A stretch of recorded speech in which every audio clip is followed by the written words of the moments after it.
The big wireless companies sold you an outdated plan tied to long-term contracts and mystery fees. Simple Mobile's different. You get a lightning-fast 4G LTE nationwide network with no contract, ever. And keep the phone and number you love. Just text the word BYOP to 611-611 to see if your phone is compatible. Simple Mobile. Out with the old, in with the simple. Standard text message and data rates may apply based on your mobile phone service. Please refer always to the privacy policy at simplemobile.com/privacy policy and the terms and conditions at simplemobile.com/terms and conditions. Blog Talk Radio. Hey guys, this is Those Guys with your host Matt Marrero along with your other host. I don't know what existence is anymore, Tristan Walter. I mean, pretty much, yeah. So, what are we doing today? Today we're doing another episode of Friday Night Movies and another night of Shyamalan. Ooh. And you know what? I'm actually not angry about that because this was good. Yeah, right? Well, no, because we've talked about Shyamalan's horror work before. A little bit of, like, superhero stuff sprinkled in there when needed, because it was kind of like a thriller thing. Like, Unbreakable was like a thriller, and then Split was just horror. And then here we are. Oh, God. Here we are with Glass. So, yeah, we've talked about his work before, just spanning everything he's ever done. We've had a bunch of nights of Shyamalan. I'm pretty sure this is night number 10. And, yeah, his work for a bit there just was really spotty, and I don't know what happened. I haven't looked up any, like, interviews, like, if he's talked about what happened, but for a little bit there, it was just, like, even, like, when he had really good concepts, I just feel like they weren't executed properly. Yeah. Like, I know you liked Lady in the Water more than I did, but I feel like his Lady in the Water, like, the concept was good, but then seeing it executed, I was like, no bueno. But I know there are definitely other movies of his that we've seen that you definitely enjoyed better than I did. I mean, technically Split because it was a good horror movie, but for you, you're like, I don't like horror, so get it away from me. Yeah, exactly. Yeah, that's fair. And also, it's just a very strange thing with Split and with this movie as well, where I think we touched upon it when we talked about Split last time. The idea of DID, multiple personality disorders, as what many people know it as, but DID is the official term either now or it's always been, and people just took multiple personality and just used it in general. But either way, though, DID being used, even though it's superheroes and supervillains, so I'm okay with it being used, in the fact that this movie tried to be like, because of course, by the way, just want to put this out there. There's spoilers throughout this in case you guys might not know, because it's a Shyamalan movie, so the amount of twists, like, for all you know, I'm actually Shyamalan the whole fucking time. Me, Matt. Oh, my God. There's just so many fucking twists. So, just so you guys know, spoilers. I wouldn't be surprised at this point if you were. Yeah, right? I've been doing intricate Hispanic face. Oh, my God. Well, because Shyamalan knows too much. Yeah, right? No, but so basically in this film, since you guys, I'm assuming you've watched it or you don't care about spoilers, a shadow government exists, or at the very least a shadow organization exists, and they essentially go around, they send representatives out city to city when they need to, and they either tell superheroes and supervillains, no, you guys have disorders and this makes you think that you have superpowers, or if they are not convinced, they kill them. Yeah. And they've been doing this for thousands of years. They kill them real hard. And, yeah, they've been doing this for thousands of years. Tristan. But it's for the good of the people, because whenever superheroes and supervillains come into contact with one another, they blow up a lot of shit and people get hurt. Yes, and it's not like one comes in without the other. Yeah, pretty much. And it's kind of like, we can't have gods among men. Yes. I mean, it's just one of those, it's one of those things where I would just be like, then probably kill the supervillains, perhaps, if need be. Yeah, I mean, but then, you had made the point to me, because they also end up taking out, Overseer, which his kid is there. I mean, his kid doesn't see him get brutally drowned, for fuck's sake. Right, that's what I'm saying. Then that's what I'm saying. Don't kill him. Yeah. But, like, you had pointed out, because I had said that, I'm like, why the fuck did you have to kill him? But you had pointed out to me, it's like, well, you'd kind of have a Superman-esque situation going on, because it's like, well, if you turn on us, we're fucked. Yes, but why would I turn on you? Yes, but what if?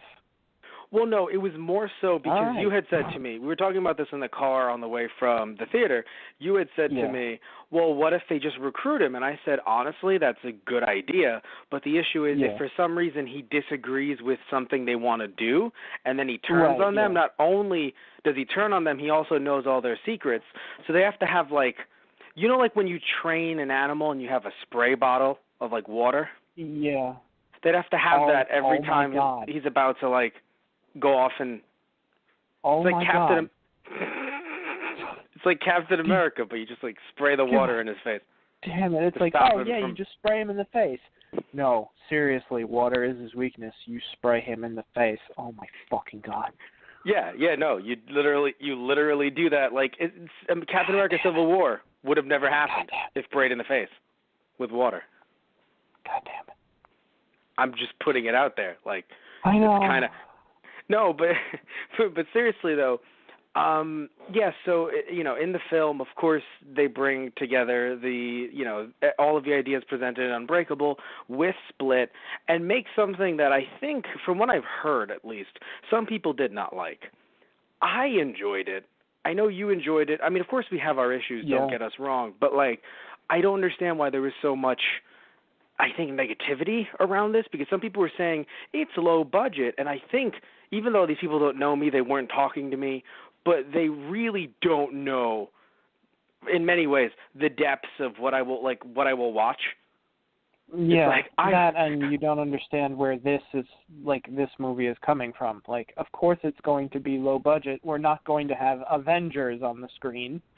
Oh, well, no. I mean, I don't think people were expecting Avengers. I just think that for some people, like the first scene when Hedwig transforms into Beast and he around the homeless folk, in that like tunnel, and he just kind of goes out of camera shot and then comes up as Beast.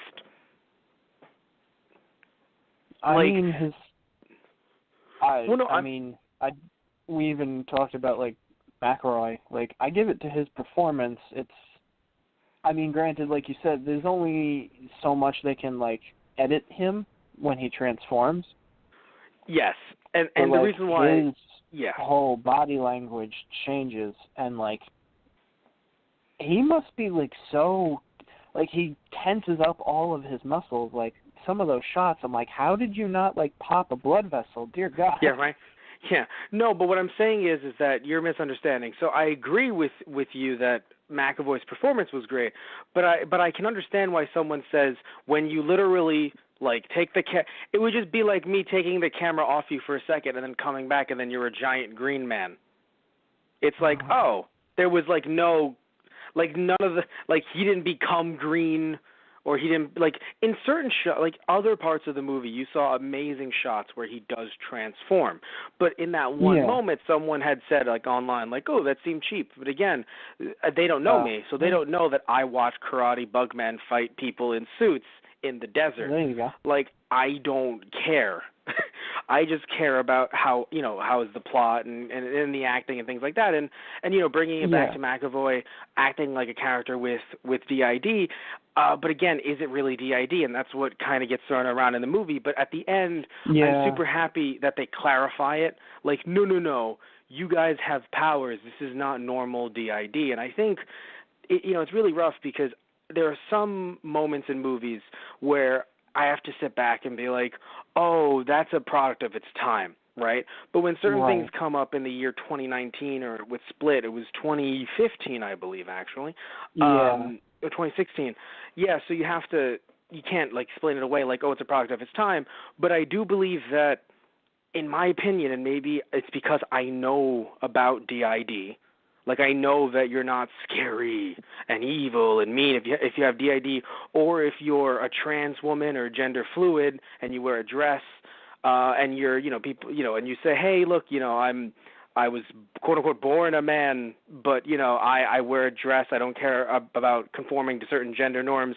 I know that you're not a horrible human being and this creepy creature or anything like that.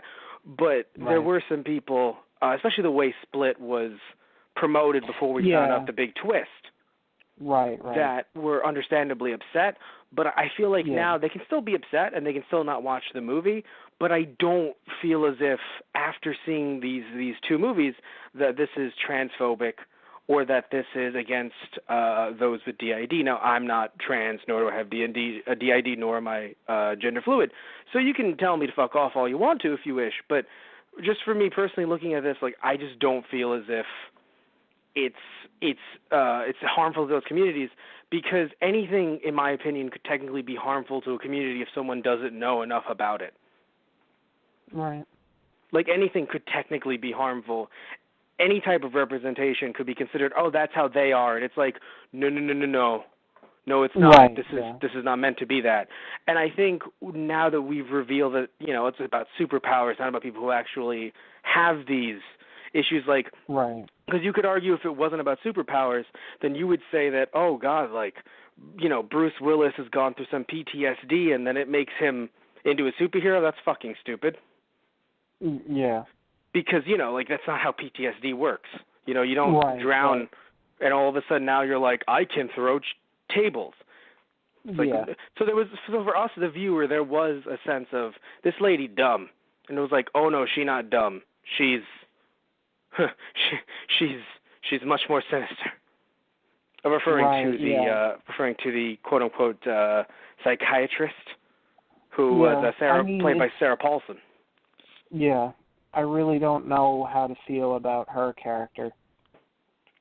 I mean, because obviously they end up killing all three of them, Glass Beast and Overseer, and that's terrible. But in the sense that she actually did want to help them in a sense of convincing them they're not who they truly are, which is against what Glass is trying to tell tell the entire world, essentially. Yeah. That we do exist and fuck you for trying to tell us we don't. But at the same time, it's like, you could live a normal life and we wouldn't have to kill you. But at the same time, if you don't go along with what I'm telling you and repress yourself in a way, we're going to have to destroy you.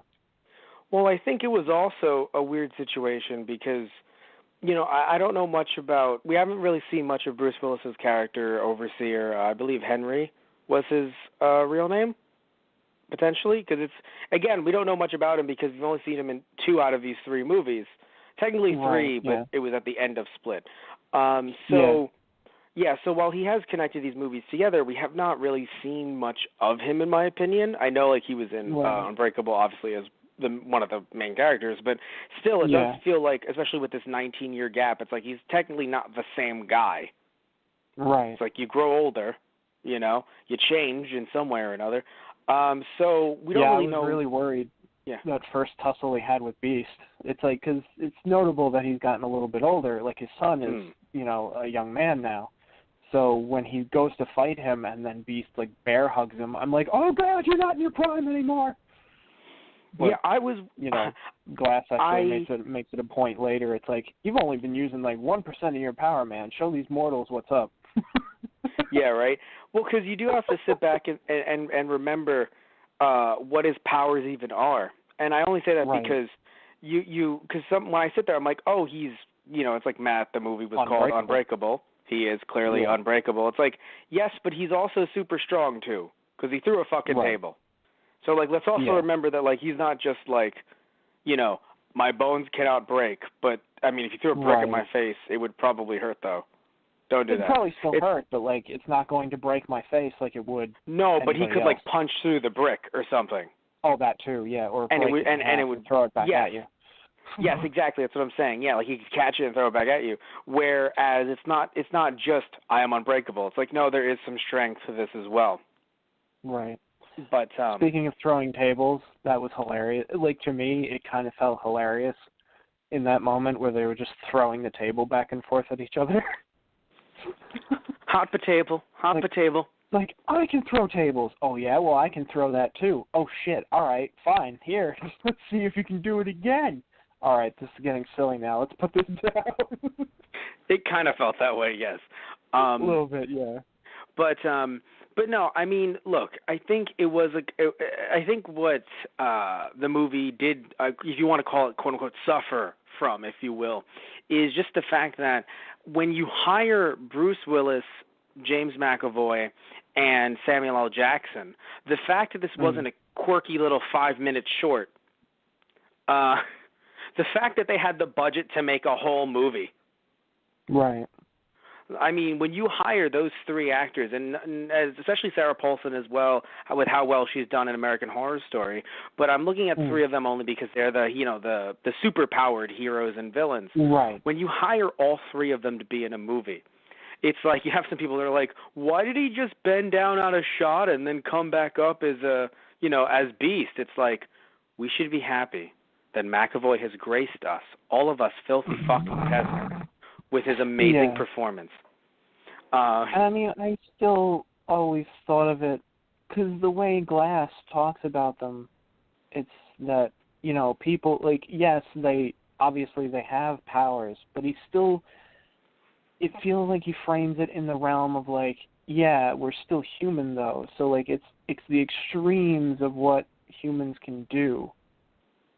Yeah, no. So, when Beast transforms, it's like, it's granted it's a strength that, no, I guess just average person would have, but it's not like he's going to be the size of Hulk.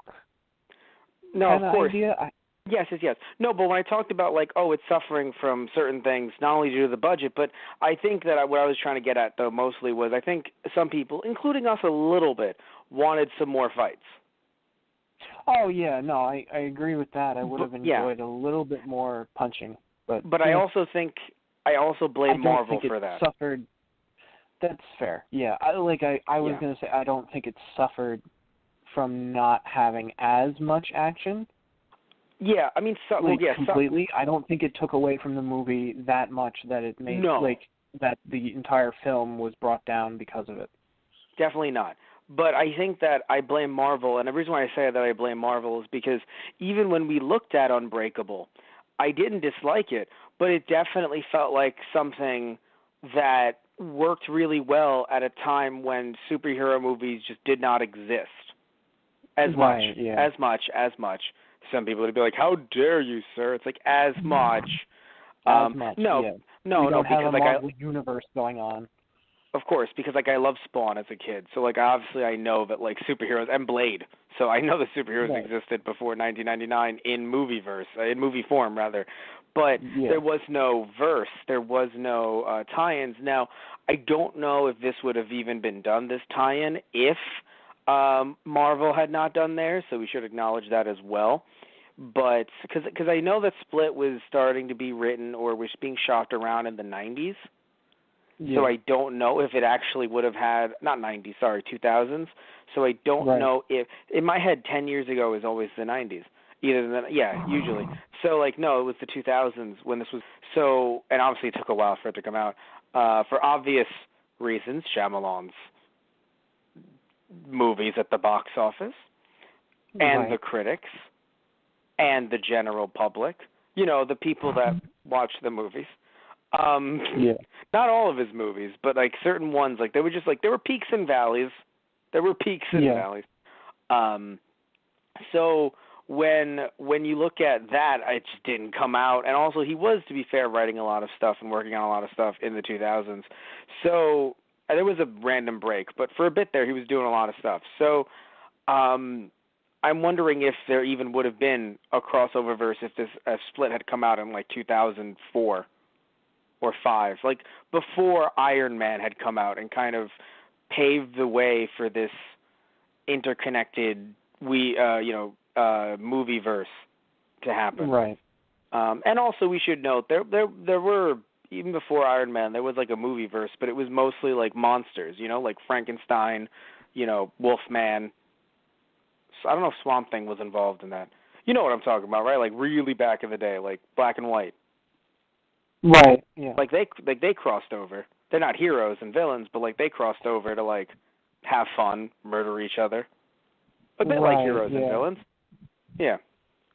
But I bring up the lack of fighting, as a potential issue, because I do wonder if some people who are kind of used to more fast-paced action they weren't, because for me, I love seeing these three characters interact because A, we haven't seen two of them interact for years. Now I know you and I, Tristan, we just saw the movie, Unbreakable like last year, so it's still new and fresh to us. But just thinking about the fact that Samuel L. Jackson's character and Bruce Willis's character have not interacted for literally 20 years on screen is fucking mind-blowing. Yeah, right. To think about that. And then McAvoy's character, who's supposed to be like this big, huge bad, is just kind of like looking up like, Senpai! Even though he's supposed to be the big bad. It's kind of interesting, So, yeah, it's just something that I think people maybe potentially were looking for more action, and then seeing all these characters kind of, have a lot of dialogue and just talk to each other more so than not, and then have to argue with this psychiatrist who then becomes integral to a bunch of turns and to a bunch of twist endings at the end. I think it's something that maybe was just a little bit jarring to people. I'm not saying it's like the best movie out of the three, because I think Unbreakable was so good on its own. Like, I feel like each one brings something new to the table, because Unbreakable was great on its own. Split was great as a horror film separately, because it was something that both Unbreakable and Glass are not. And I think that's what makes it really unique. Not the best, but just unique. And then this film, while it's great that all three characters came together and have had a conclusion, I do feel as if there was so much talking that you did feel as if this was going to be like a two-parter. So the fact that it ended with all three of them dying rather swiftly. I mean, of course, again, you can't pay them all again. You've ran out of your budget just by hiring the three of them. I'm shocked that at one point you judge dying swiftly, being drowned and bleeding out. But I mean, okay. No, I know. I'm mostly joking. I'm going to put it to you like this. We have to wait a year to see how certain characters are going to die in Infinity War. Yeah, that's fair. Okay. And I don't know how long it's going to take in their world, because we're recording this before Part 2, before Endgame is out. I don't know when this is coming out, but I know that we're recording it before Endgame is out. So I don't know how long it is in their universe, but for us, we're sitting here like, it's been like a year, and I kind of think these people are dead, but I don't know. But I know some of them are dead.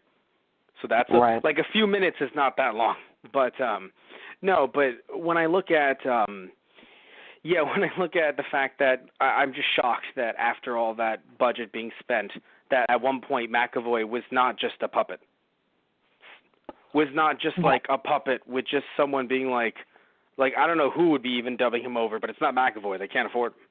Oh my God. Just being like, Oz. Oh my God. Jesus fucking Christ.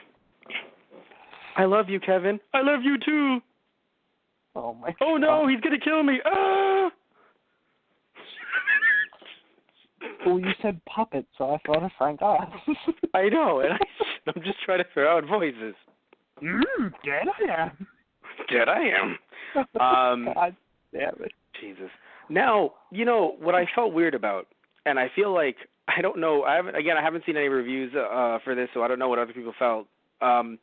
So with the character, I'm so happy that she survived. I'm so happy that she put her uncle in jail. The character from Split. Yeah. I don't remember her character's name, sadly, but she, I'm happy that she had a role in all of this, because I do think that it was, what was it? I thought Kristen, maybe? No. I don't know. Either way. I can't think of it now either. It's funny because you just didn't have to. If people don't know who she is, I'm like, you should probably go watch Split. Yeah. So if you don't know who it is, then it won't make any sense unless you actually watch the movie anyway. So yeah, no, but I'm happy that she, Glass's mother, and Bruce Willis's kid. I'm happy that all three of them were able to have a big role in this, because I think it just shows you something that superhero movies don't often do, really. Because and actually not just movies, the comics as well. See, it did something that in its own way of paying tribute and also being a parody in a sense, it did, like a lampooning in a small way, not like in a ha way, but more so like, like when Glass comes out and says, and this is the point, when the hero whips out his dick. I don't think that happens in the comics, Glass. What the fuck? Why are you just bringing shit up randomly? No, like Glass would just bring up random shit like, and this is the point when you get to the end of the book and you see that they're actually advertising sea monkeys. And it's like, thank you, Glass. Why is this relevant? Because you're drowning. Thank you, Glass. No, but like... First name Mr. Last name Glass. Yeah. But like, and then I just want to point out... Then he cuts it out, yeah. With Glass, No, I'm just saying that, like, lampooning, but not so much like over, like we're supposed to laugh necessarily, but like too hard. But obviously, like just him being like this comic book nerd. What I'm trying to say though, Tristan, is when we have all of this come together, it creates something new, not just in the movie itself, but with these three supporting characters, where in the comic books what would have happened was, this is why I even thought it was going to happen at some point, because again, when you read comic books and you watch these movies, and also you watch the cartoons when you're a kid as well, you're sitting there, you're like, oh, he's Bruce Willis's kid, so he's going to have powers. And even though she's the mom, I guess she doesn't have powers, but maybe she's kind of smart. And what does the other girl have? The one that that survived the beast. What does she have other than his name? And it's like they don't have anything other than each other. That's okay. They're human. They don't have powers. Like they're not these like big, strong comic book folk. Like that was the other three. They died. Right. That's horrible. But they can still do something without having to be able to shoot laser beams out of their freaking eyes. Right. Yeah, they're useful. It was funny. I really thought at one point she did have powers because she was able to, like, that was the part that I felt like happy, but also equally very odd about, was that she was able to coax out, Kevin, his original. Well, remember, that was in Split. Well, I thought she was only able to coax it out through, like, calling out his name. Yes. In this one, it felt like she was able to by actually being, like, actually holding him and being like, hey, it's okay, I'm not going to hurt you. Oh, no. She said his name several times. Maybe not every, but she did say his name throughout the film. She even gave the name to Sarah Paulson's character. Yeah.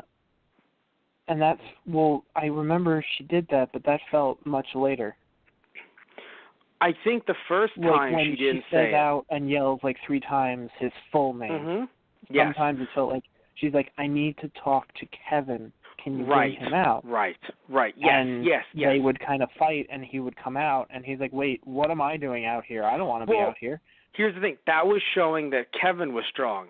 Even though he's like, no, I don't want to. And it's like, no, you do. Like, Kevin, you can control this. The Beast is not some mythical character. Granted, still got superpowers there, bud. But the Beast is not some mythical character. Or the Horde itself, yeah. Yes, thank you, the Horde. Or what they referred to as the Horde. Yes, exactly. You're right, yes. So, but I really want to just bring it, just really focus on, and I know I just said it, but really want to drive this point home, the fact that people can be useful without having to put on a fucking costume. Right, exactly. And that was Glass's point, too. It's that we give ourselves permission to be what we want to.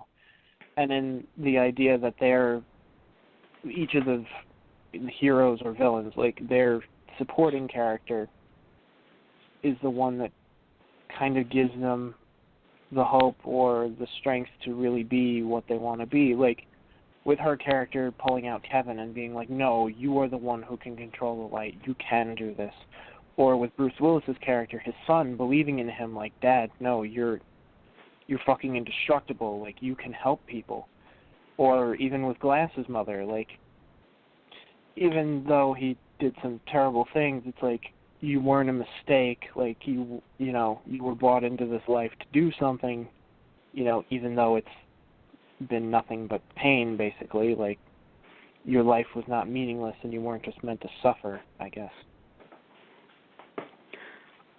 One thing I want to say, talking about the characters being, because you were mentioning, Glass saying that you can be what you want to be, and character strengths and weaknesses and things like that. It's kind of funny that Bruce Willis's character just goes, it's like, I'm the overseer, and I'm going to go outside, and I'm going to stop people by just walking around.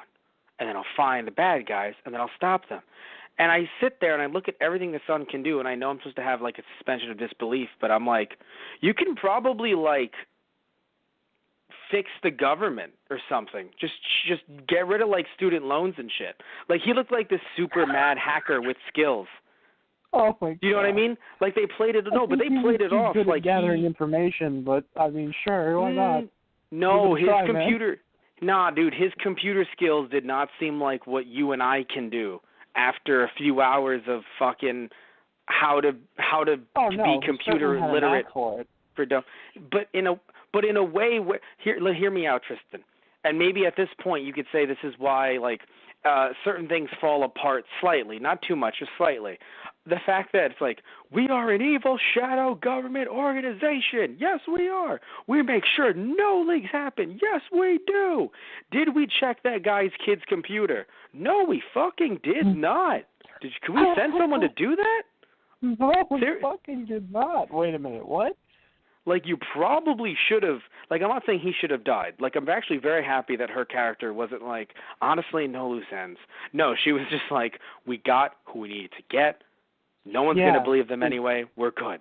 Right. You even made that point to me because I mixed it up. Because I was like, they literally killed him killed Bruce Willis's character in front of his kid.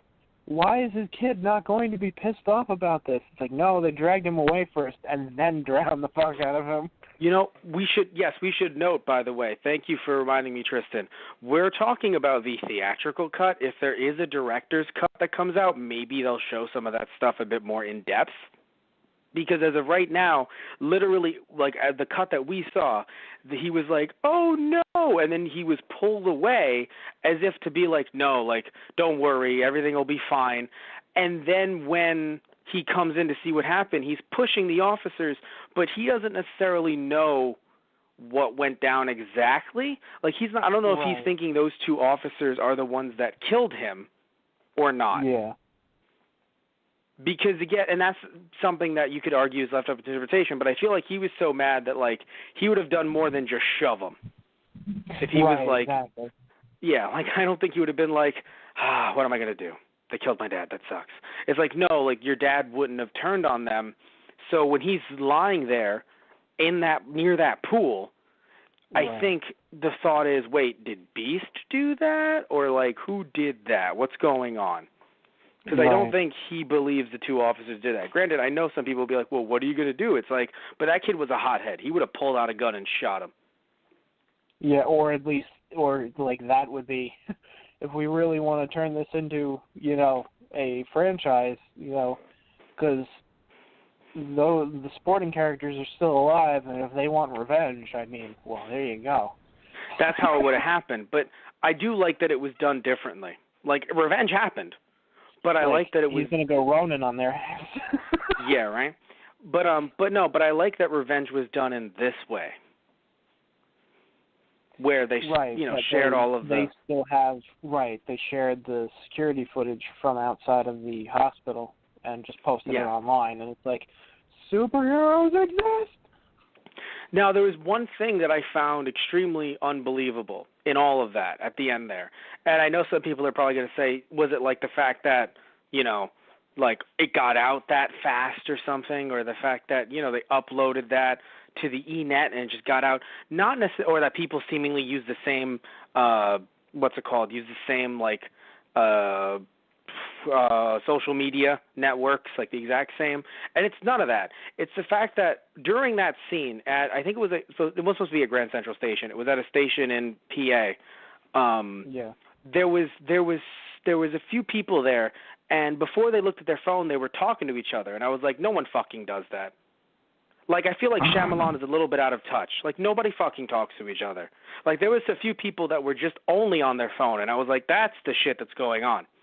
But people having, like, conversations one-on-one to each other without looking at their phones, I think Shyamalan's career is done. Oh, my God. I just think the guy really doesn't connect with people anymore, you know? I mean, I would say maybe it's PA, maybe it's just different there, or, like, don't we have conversations when I take the train to see you? Like, have I hallucinated all of those, or is it just me? but hear me out, though. When is one of us not looking at our phone? I mean, I'm not, but... Well, now you've outed me, you dick. No, How dare you? Oh, Jesus. No, but I have to say something else that I enjoyed as well was how they tied in, Kevin's origin story to Glass's, and in a way kind of made Glass feel so important in a sense. Like, what are the odds that I've somehow made you as well? My power is creating superheroes. It's like, shit. What I did feel bad about, though, and I know that Glass has done terrible, terrible things, but I think I actually felt bad. Not when he was dying. That I'm cool with. Yeah. But the fact that he had to get super punched with glass bones by Beast, I'm like, all right, that's, like, believe me, I know he's done some terrible shit, so he deserves to get normal punched, I think, because to him that's super punch. But the same train, and that's the big twist, too. It's like the fucking same train that Bruce Willis' character was on, that he was the only one who survived, was the same train the Beast's father was on, or Kevin's father was on. I don't think that's a bad twist. I was, because when they alluded to it first, and I'm like, no. And then you see the memory, like you actually see the opening of Unbreakable, and you see his dad, and then they zoom out, and it becomes the opening from Unbreakable, and you just see Bruce Willis sitting on the train. I'm like, you've got to be fucking kidding me. I wonder. I enjoyed that. I thought that was a cool twist. Yeah, I think the reason why I enjoyed it is because I feel like you did thematically need a way to connect the three. Because I do think that without that connection, Beast does kind of, or at least Kevin in general, if you want to call him, Kevin, Beast, whomever, definitely feels like they're disconnected from the whole thing. Yeah, like they are because Elijah or Mr. Glass. Right. And Overseer, from Unbreakable, they've already been tied together. He's like, I kind of don't like him. It's like he blew up a train to make me realize I was unbreakable. That's not cool. Bruce Willis is like, I don't like him. I'm about 108% sure that he's a terrorist. Yes, Bruce, he is a terrorist. Yeah, no, I'm really sure. All right, thanks, Bruce. And then you get Beast coming in, and that was the one thing that I didn't like, because we had to bring back that horror. It's like he's got 3 cheerleaders. It was 4. He has 4 high school cheerleaders, chained up in an abandoned brick factory. You let him, I looked over at you, and I'm like, Tristan, if you let him, it would have been 3, and then 2, and then 1. He eats people. So here's the thing, right? Speaking of that, I know, again, Tristan, you don't like the horror, but I think we all knew that Bruce Willis's character was going to show up, so that's why I was okay with it. Like now that it's the oh God, what do you want to call it? The blanket of being a superhero film is on this. It kind of helps the nerves a little bit, I think, especially for people who aren't really big fans of horror. Right. Although I do wonder how many people, just as a side note, just as a supposing, how many may have went into this film and had no idea what Unbreakable or Split was. Do you think there might have been some people like that in the theater? Definitely a few. Yeah. Okay. Do you think it was the couple sitting behind us? Maybe, I don't know. Because if I know anyone there were doesn't, two other guys that walked out like with us. They were like in front of us, and they, like I was hearing them talk about Unbreakable. One of them hadn't seen the other two, but the other friend did, and he's like, "No, dude, it makes all the sense." So I'm like, "Oh, okay." Oh God, that's You're weird. here to explain it to him. Gotcha. Yeah, no, it's just I don't know. For me, I'm just kind of sitting here and I'm like lazy, and it's like, Matt, how dare you judge that person? Like, you're not judgy, and I'm like, I'm not judgy, but this isn't like a Marvel cinematic 20 film universe. Like, if you didn't see 17 films, I'm not going to judge you. If you're only tuning in to all 3 Avengers, like, I'm not going to judge you if you haven't seen fucking 16 other movies. Right? I'm not going to judge you. You can have a fun little marathon if you want, but I'm not going to be like, how dare you if you haven't seen. But when it comes to this, it's just like, look, you can hang out with your friend all you want to. Like, I'm not saying he shouldn't have went to the movie. Like, dude, do what you want to. But, like, for him to just watch the movie and be like, none of that made sense. And it's just like, yes, that's why I don't watch season finales before I watch the first episode. Like, I mean, granted, you could all, like, the thing about this, though, it's like, granted, there are only 2 other movies that you would have needed to watch to have context for this. But it has been, what, how many years? 20. Yeah. 20. Since Unbreakable. Yeah, right? No, I'm just saying that, like, you're right, there's only 2 other movies. But I would argue that this movie, you know, interestingly enough, you and I were talking about a video game recently, and we're not doing, like, this is not considered an in-depth review because I've barely played it. I think you've played it a lot more than I have, and you've played the franchise more than I have. But the game is called Travis Strikes Again, right? Oh, you're doing this to me. No, because it's the third game, not number 3, as in a trilogy, but it is the third game in the No More Heroes franchise, right? Where No More Heroes 1 was released on the Wii, yes, and 2. What was 2 called?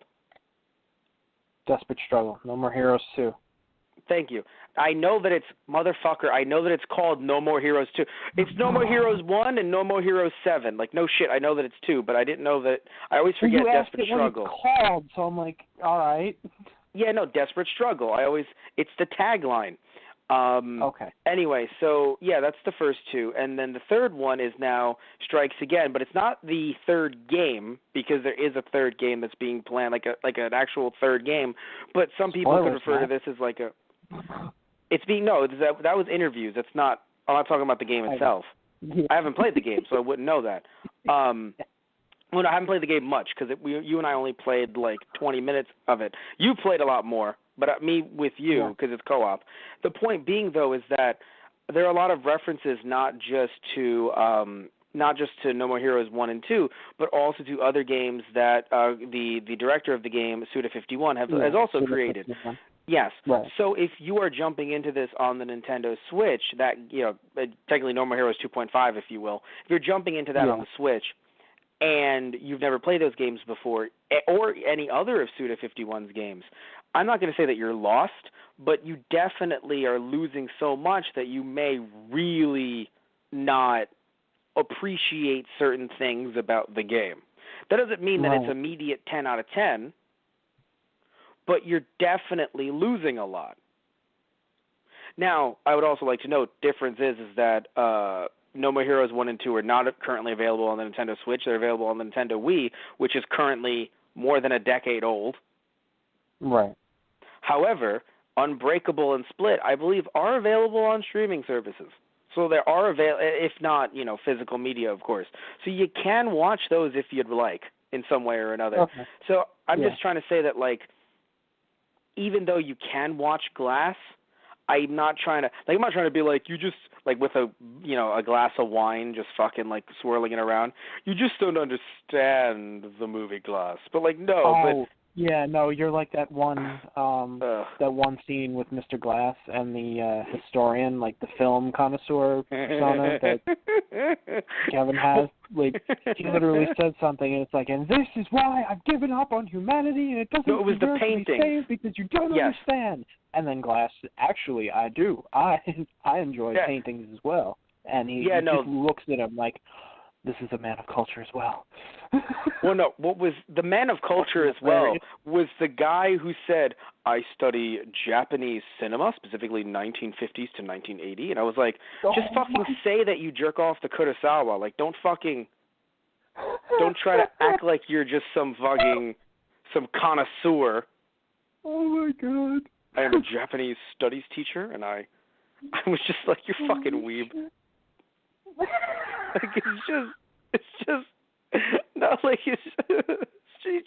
I just love that character so much because we never see him again. But he is the... Yeah, no, there's some really beautiful one-liners in this. I just felt personally attacked. Oh, God, wait, say that line again, what you just said. What? What you had just said, Tristan. There are some beautiful one-liners in this? Et cetera. Just, I love fucking Hedwig's. Et cetera. No, because he was just like, I'm sorry that, like, I tried to kill you, et cetera. It's just like, God damn it, Hedwig. Hedwig really stole the movie, and it was very interesting to see, like, him interact with Glass and just Glass trying to manipulate the situation, like, oh, yeah, you're 9 forever? Yeah. Oh, that's a great thing. Yeah. That means you get to, it's like, oh, you dick. I mean, like, on one hand, I feel like Glass is actually being completely genuine with Hedwig or, you know, or Beast. But also at the same time, it's like, yeah, you did technically you technically made him into what he is now, which you nearly turned him into a monster. But that's the thing, like, is Glass manipulating him, or is he like his dad? That's the crazy thing, right? Like, is he a surrogate father in a sense because he created him? So he's looking at this 9-year-old and he's like, I've never had children. That's the horrible part because his dad was his dad wanted to help him and get him away from his abusive mother. Well, his mom wanted to help him as well in a sense, you know? Like iron out his face. That's not helpful to anybody ever. Jesus Christ, she's a horrible human being. I'm happy she's dead. So, actually, wait. Clarification. Did he kill her? Or did she just die? I don't remember. I think that was the first time Beast came out, actually. Because that's Beast's I'm protecting Kevin. Right. Well, he was created as a way. Okay. So, yeah, I don't like that she died by his hand. But I'm happy that she's dead. I would like to point that out. But still, I don't remember exactly, but I think, yeah. No, yes, Beast had said, she went crack. Yes, Beast had said, I exist to protect Kevin because, and that's the sad thing too. That's why Beast superhuman punches Mr. Glass after he's like, I created you, and Beast is like, well, thank you for making me, but at the same time, you made Kevin sad, so I have to punch you now. Wait, do you actually have to? Oh, God, there go my organs. In that regard, it is kind of funny, yes, where he's just like, look, I know that Beast is essentially my name, but I'm kind of logical. So I would like to express my gratitude, but also explain that I do need to murder you. Exactly. No, like, I love that, like, Beast, very much like the Incredible Hulk, early on, well, it's kind of a reverse, actually. So early on in the Incredible Hulk comics, Hulk actually talked a little bit here and there, and then for a bit they made him go mute entirely. So they took away all of his speech, and then I don't say out of nowhere, but gradually he not only started to speak again, but then there was talk about from the Hulk himself, like and Banner even. I think we should like legit split. I think it would be better for us if we actually split. And then there was this whole comic book arc, a beautiful one that I sadly cannot remember who wrote it, but it was, if you guys know, please comment down below. It was a beautiful one where the two of them tried to split, and then slowly we realized that Banner was the angry one who has problems due to his dad being an alcoholic and beating him when he was a kid. So that's why the Hulk exists, due to Banner's anger. So without the Hulk there to transform into, he just becomes this evil scientist and tries to replicate the experiment that turned him into the Hulk to try to turn him back. And when that didn't work, he's like, I guess we have to come back together again. To the Hulk's dismay. So he was having a good life separately from Banner, just speaking a lot, being his own person. And Banner was like, no, I'm going to do this because we have to be together again. And it was a crazy arc. It is. Oh, it is fucked up. I don't like the truth, Matt. Why? Why have you brought the truth before me? Well, if it makes you feel any better, I'm pretty sure this came out like 7 years ago, so who the fuck knows if it's canon? Right. If it makes you feel any better, it may have been erased twice. Yes, but still. That's the problem with comics. Erased twice. Jesus Christ. Fucking problem with comics, dude. Yeah. I just saw a cover with I don't even know any of the context, with Wolverine in his old suit standing next to Cyclops in his old suit, like the older 90s comics costumes, and the both of them are standing by a grave, and I'm like, who died again? I don't fucking know who's dead. They're standing in front of their own graves. Yeah, right? No, it's one grave, and I don't know. I'm like, is it Jean again? Did Professor X stop by again? Is he good and now not good? I don't know who's dead. Right. I haven't read comics in like 5 years. God only fucking knows who's alive and dead again. Right. So I'm just trying to explain to you, Tristan, like, don't worry. I know it's sad, but it'll be erased. So if it makes you feel any better in an odd way.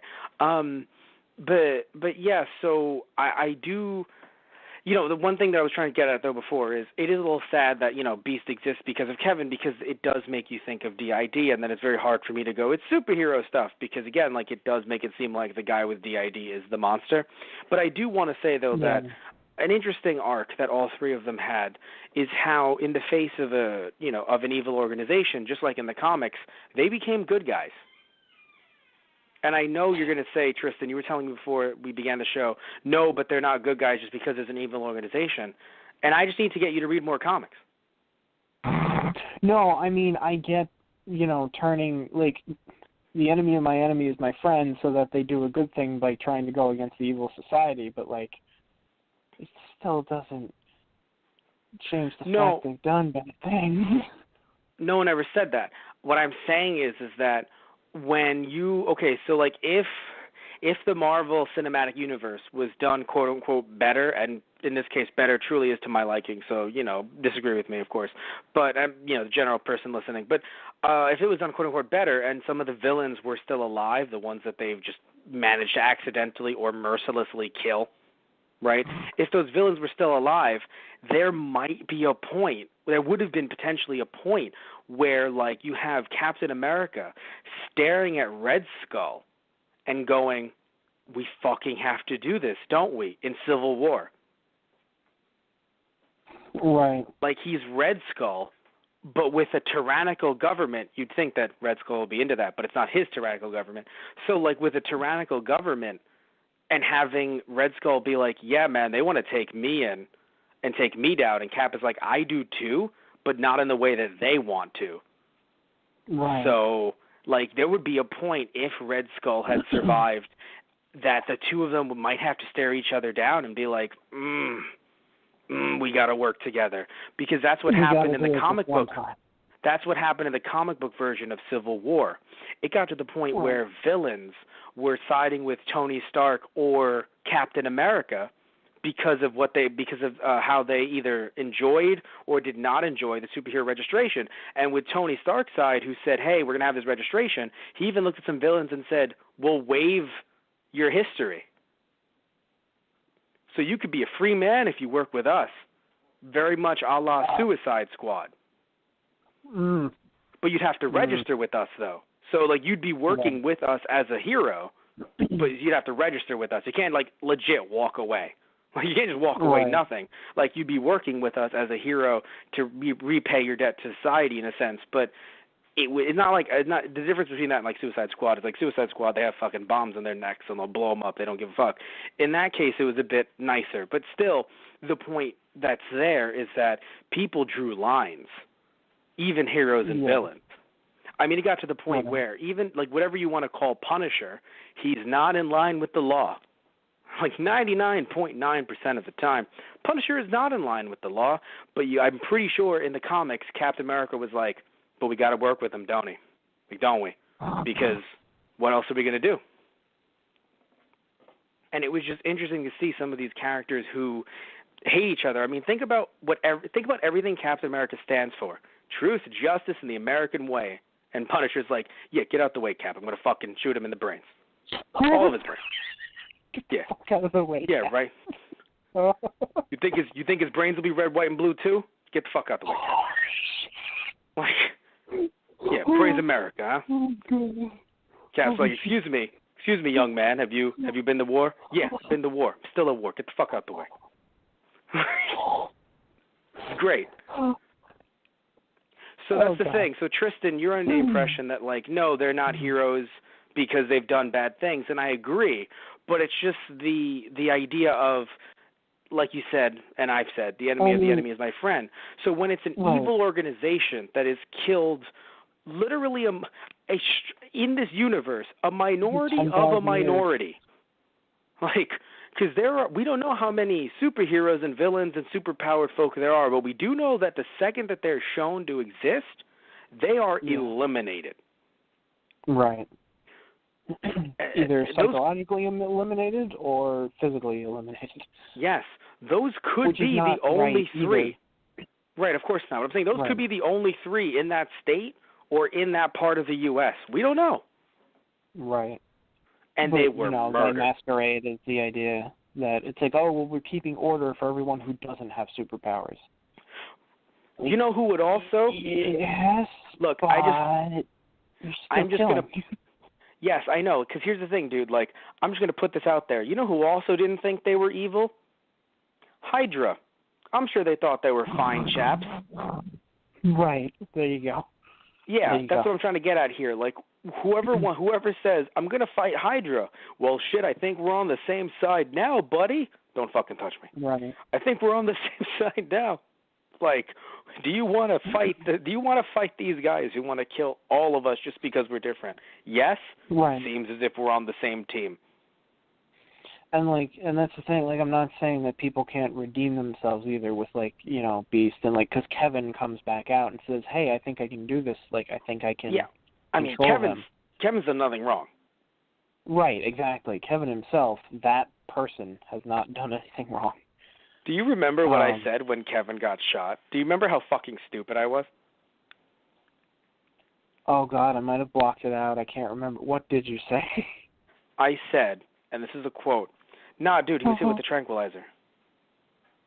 And then blood was gushing out of him, and I was like, that's a really strong tranquilizer. Oh, God, no, Kevin. Oh, God, no. I was seriously confused. I was genuinely confused when he got shot. Well, okay, because you didn't see the red dot, I guess. Did you? I think I did, but dude, tranquilized. Okay. Militaries have crazy ass shit. I didn't think it was going to be. Fair. But like as soon as I saw the red dot, I immediately thought of sniper rifle. So I'm like, oh shit. Well, no, okay. So I know this might sound dumb to people who know about guns more than I do, but remember, we're also watching like a superhero movie. It's a tranquilizer gun and a sniper rifle. Yeah, I mean, I'm not saying like the tranquilizer gun couldn't have a laser sight on it too, but like, the idea is like, I see a laser sight, I think of a bullet. No, that's fine. I'm just saying, like, for anyone out there who's like, Matt, that sounds stupid. I'm just like, this man is a beast, and also one of his, he's a beast. But he wasn't a beast in that moment. Then that's the scary That was thing. the interesting part, I thought. That was the sad thing.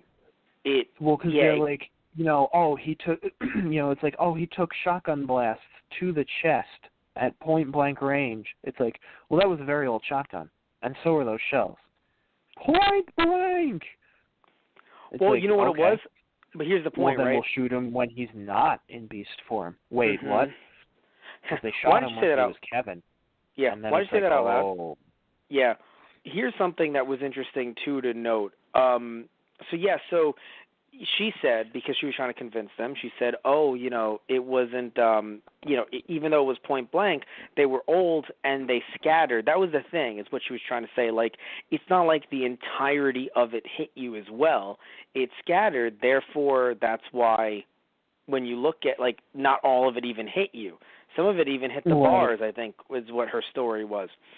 So, and something else to note as well, something that I thought was a nice touch. I mean, maybe I'm wrong here, but I could swear that when McAvoy's character, specifically Hedwig in this case, could be any of them though, but usually it was Hedwig that transitioned into the Beast. When Hedwig took off his shirt, it was just McAvoy, like no makeup, nothing. When he turned into the Beast, you could see the shotgun wounds. Oh shit.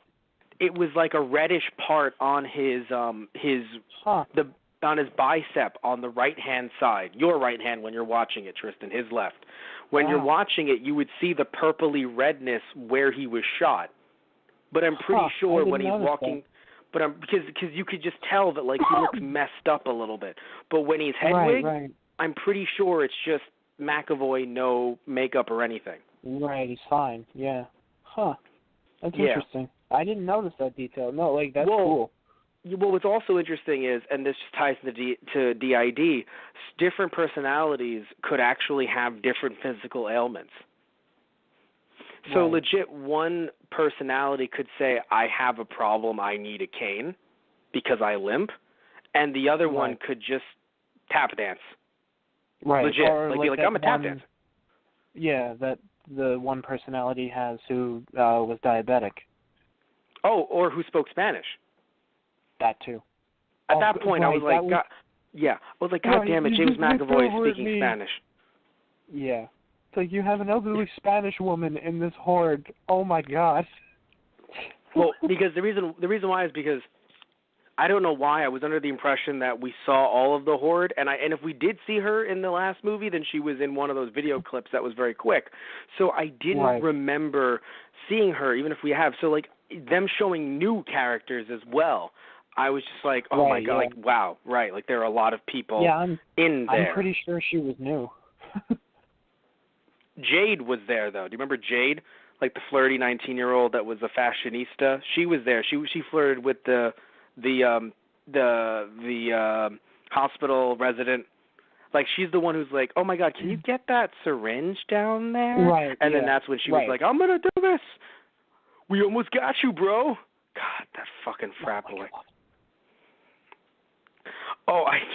When he turned into Dennis, and it was like, your outfit's pretty clean. That's cool. And I was like, oh my God, Dennis.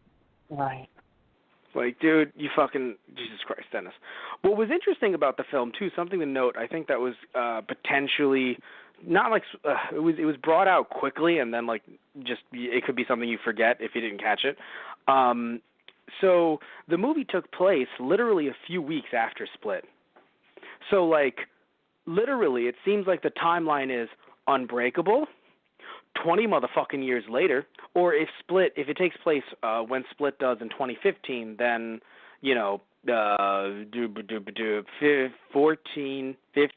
15 years later, this shit happens in Split, and then once it happens, then McAvoy's character is on the run.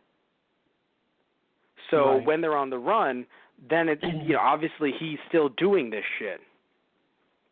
And that's when Bruce Willis's character comes in with his kid, and it's just like, okay, we're triangulating this, and this is related to the zoo, and it's it wasn't like it was a full year even, because they were saying like that thing at the zoo a few weeks back, and I was like, oh.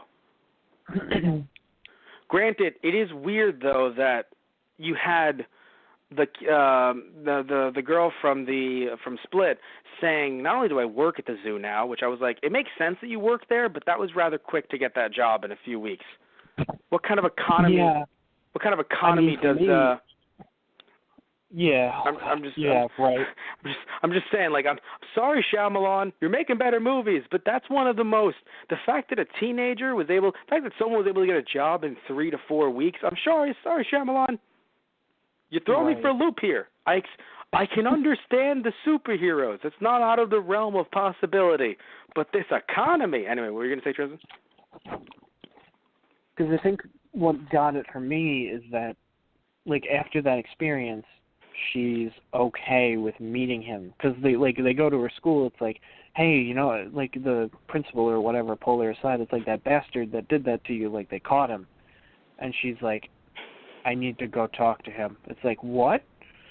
I have to admit, what threw me for a loop was, and you can say that I just didn't get Split, perhaps, also because it has been a while, in a sense. I was confused because even though the Beast did say, oh, we're not that different, clearly, you know, seeing the fact that she's been hurt, it was like, wow, this is why you're a fighter, you're a survivor, et cetera, et cetera. I don't know why. Like, I didn't see her being like, we aren't so different. Like, I expected her to be like, we're not different. Please stop stabbing me. Why is she stabbing me, doctor? like Dennis, she's stabbing me, and this is not clean. I don't know where that knife's been. You know, like she's just like, I did not expect her to be like, I just feel so connected with Kevin, but I don't want to say love because I am in high school and McAvoy as an actor is 39. That's weird. But Kevin, like, no, like, it was this weird thing where I was like, I'm okay, super okay if they're not in love because it's weird. Because I think her actress is like 20 or something like that, but like the character is 17 still. She's in high school, not in college. Because she was in high school when she was abducted. And again, it has not been a long time from the sounds of it. If they're saying that the thing that happened at the zoo a few weeks ago was legit, like, the event, then she's still in high school and she's still trying to adjust. And that's why everyone is like, ooh, look at the freak. And it's like, fuck all of you. Yeah. Like, no, like, look, man. Look, I mean, granted, some people thought she was a freak before because they mentioned that in Split. But still, it's just like, yo, guys, like, she survived some shit. Like, y'all should be like, damn, she's a badass. Holy shit.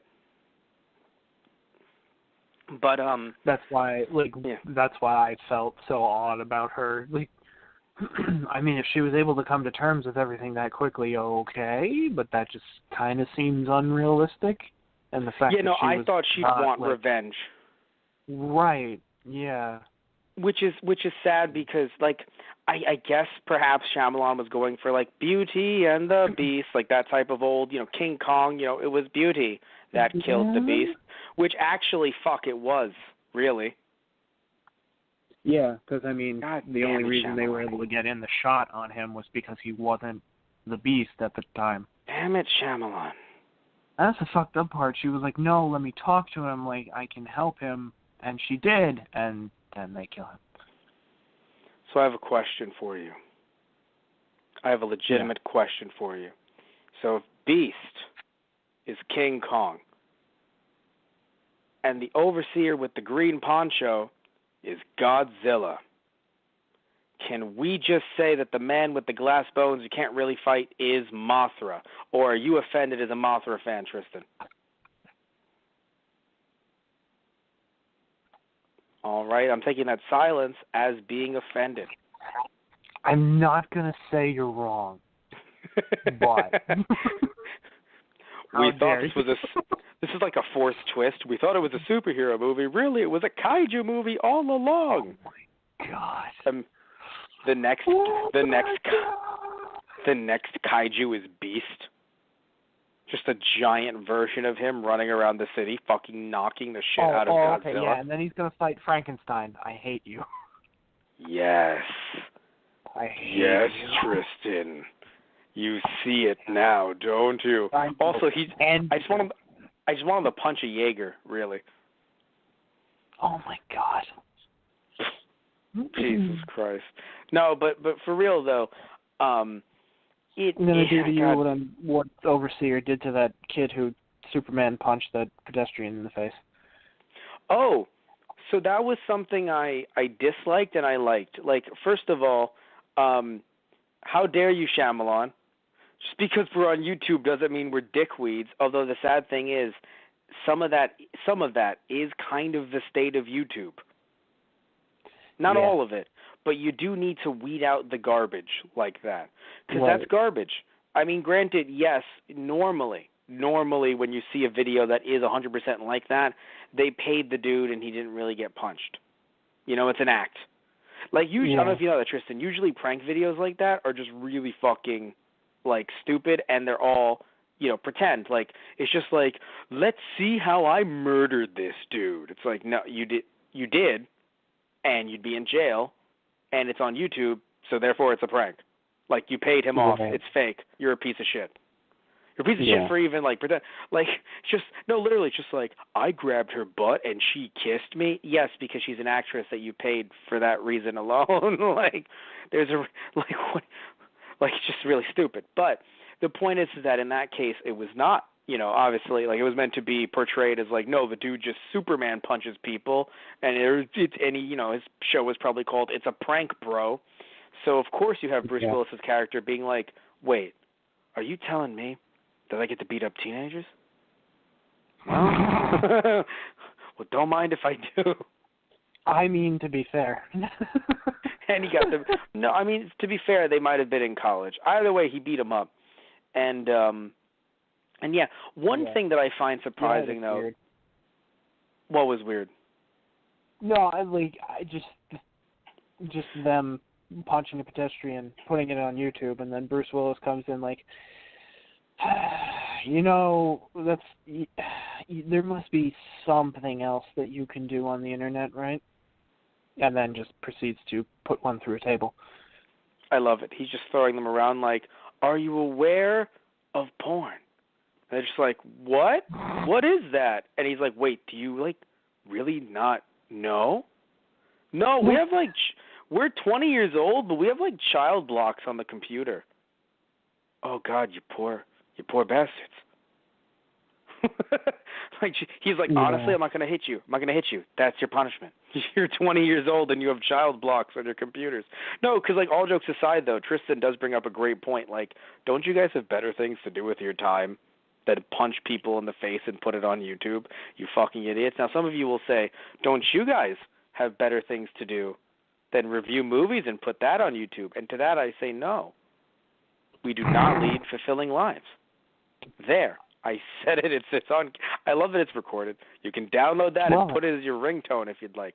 I mean, so I was going to be like, no, we're actual decent human beings and don't punch people in the face for views. But I mean, sure, Matt, that's an interesting take on the situation as well. Well, that's obvious. I'm talking about the fact that we do the reviews.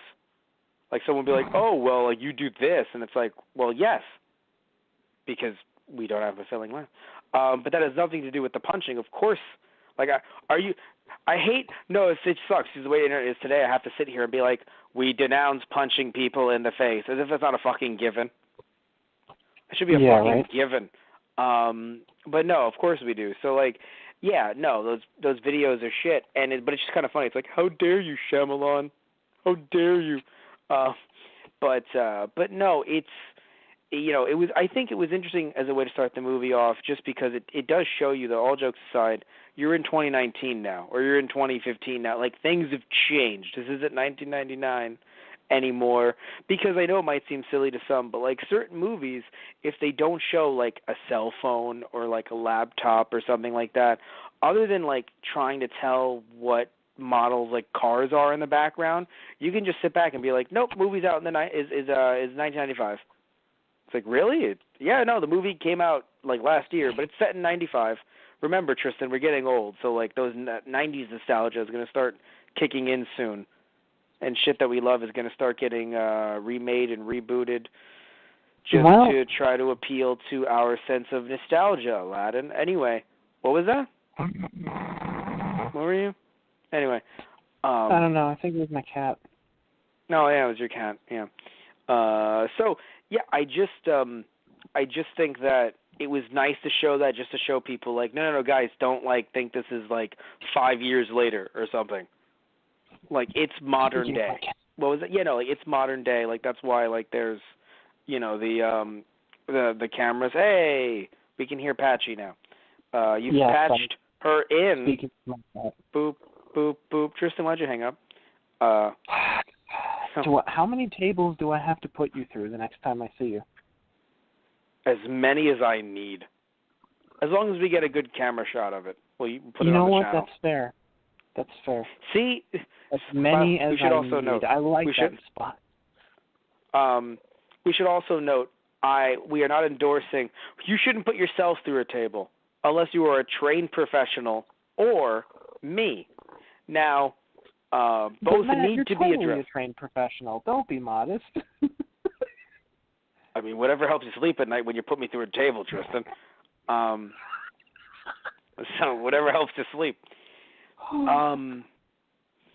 So what was interesting, what I really enjoyed seeing in this movie is how super smart Glass was. And I know probably for some people his plan seemed a bit too convoluted and stuff like that, but I think that in the first movie, people were saying in the movie, like, oh, he's super smart. Oh, he's, like, the smartest. That's, like, his superpower. But, like, I don't know. It just didn't really – in a way, I feel like it did refine that. Because in the first movie, to me, I don't know, like, it just seemed a bit more coincidence. In this one, it seemed like, also because he had all this time, he planned shit to the minute. Oh, yeah. No, but it was a lot better to be able to see that. Like, when he talked about, the guards in the psychiatric ward coming in, he's like, I have at least about another minute to talk to you about my plan before he finally gets to his desk and realizes anything's happened. It was like, oh, fuck. Okay. Yeah. Yeah, no, because it's much different, I think, than in the first movie in Unbreakable, because when in Unbreakable, it's just kind of like, I'm creating superheroes. And it's just like, how? Mass murder. Not only are you insane, but also, is that effective?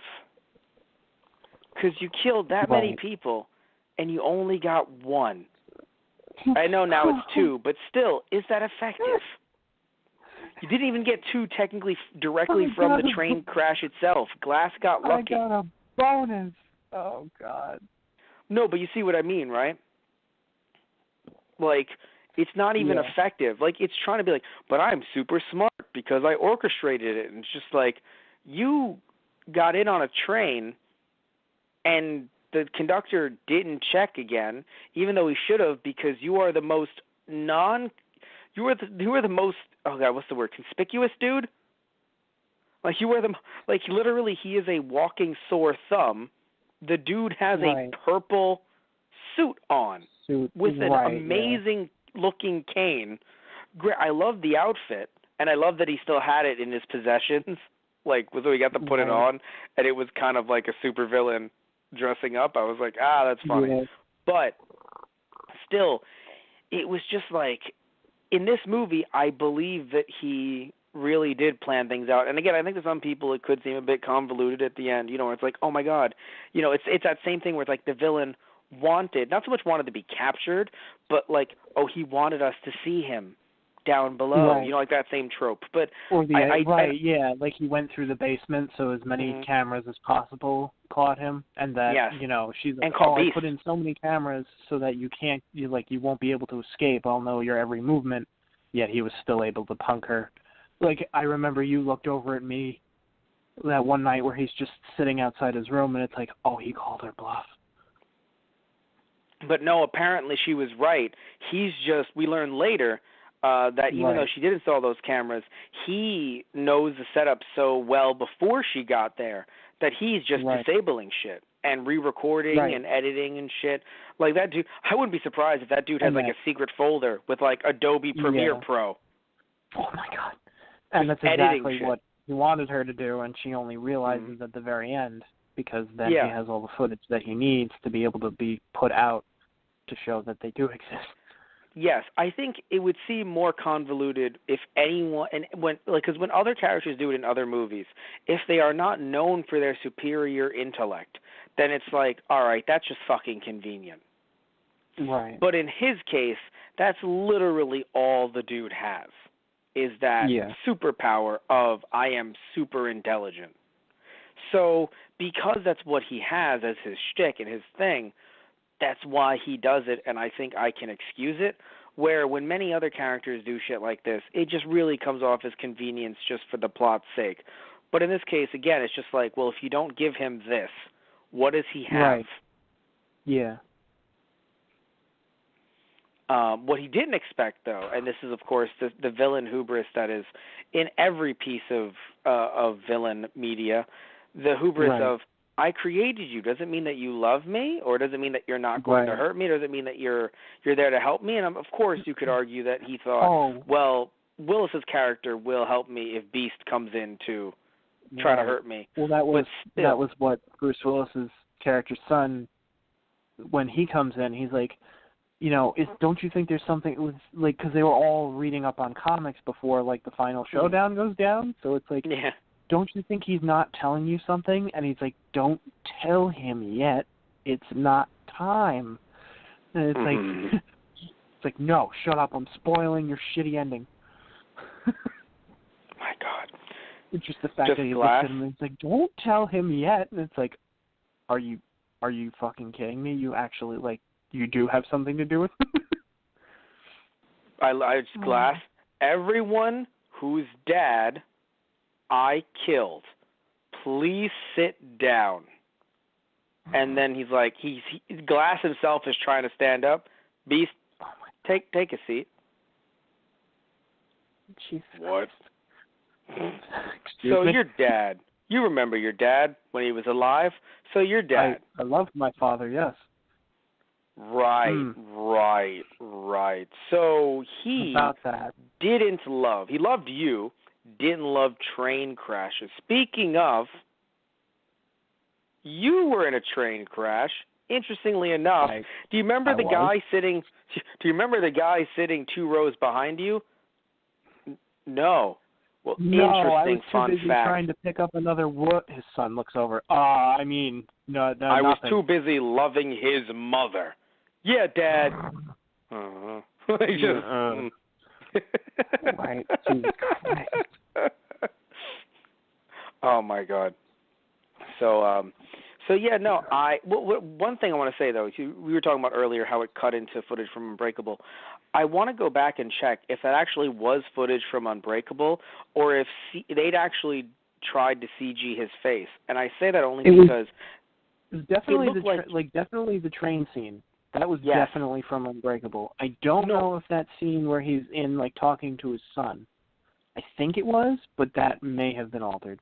Well, the scene where he's talking to his... No, but the thing is, the scene where he was talking to his son, I don't remember if we saw a close-up of the son's face, because sadly we're not recording this on the same day that we got to watch it in theaters. So the reason why I'm bringing this up, the flashback that the son has when he was talking to his dad, when he's like, no, Dad, you really are super strong. And he's like, well, there are a lot of strong guys at the gym, son. Mm-hmm.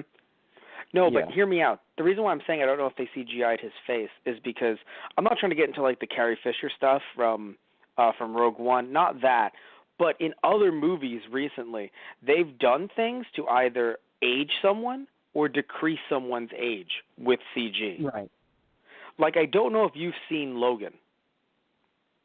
I haven't. I wanted to, but I haven't. It made me cry 2 times. 2 fucking times. God damn it, Logan. Anyway, the point is that I thought they looked at oh God, how is his name escaping me? I love this man. Hugh Jackman's face. I thought they looked at his face and they were like, okay, you have this big beard. We're just gonna throw shit on it, and we're gonna act like you've been running through the desert and you're disheveled. Actually, they just used CG. Not on his entire unshaven face, of course, but they actually extended, I'm pretty sure they either extended or whited parts of his beard, and even his eyes. You're saying that his beard got an extended cut? Yeah. I can't. My son. And so I created those puns. You can't even, you're like, I want to be angry at you, but I can't be. And all it took was a train crash. Anyway, so, well, a train crash created puns. Well, Mr. Morat. You're... Oh, damn it, I'm trying to think of a train pun. Anyway, who fucking cares? The point is, I can't do this live. I need a little bit of time. No, but the fact that they can do that nowadays, like, it's bad. Right. It's hard. The reason why it was hard with, I think, in my opinion, with Carrie Fisher's character, Princess Leia, and with Tarkin, is because they didn't technically have a model to work with. What I mean by that is when you have a living, breathing person like Bruce Willis or Hugh Jackman, right. It's a bit easier to work off that and create from it, in my opinion, versus right. I don't know if they had tried to have I don't know if they had for Carrie Fisher's quote unquote cameo in Rogue One, I don't know if they had someone do motion capture or if they were capturing from her original appearance in Episode 4 and animated over it.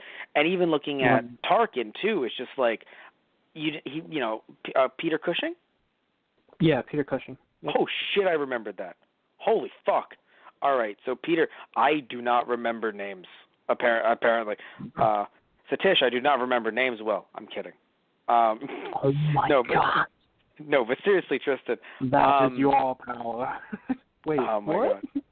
No, but really though, Tristan, I sometimes I forget names. The fact that I remember that, holy shit. So Cushing. Yeah, because I'm pretty sure they were not using a model over them, or having a person there to then model over. I'm pretty sure they completely CG'd them in, and that's what was hard about it. Cushing, I think, really looked better than. Yeah. Well, no, I think Cushing's character Tarkin looked better than Leia, but I do believe that on the Blu-ray they smoothed shit out. Right. Because when I saw, for me, it was almost the models were almost too perfect.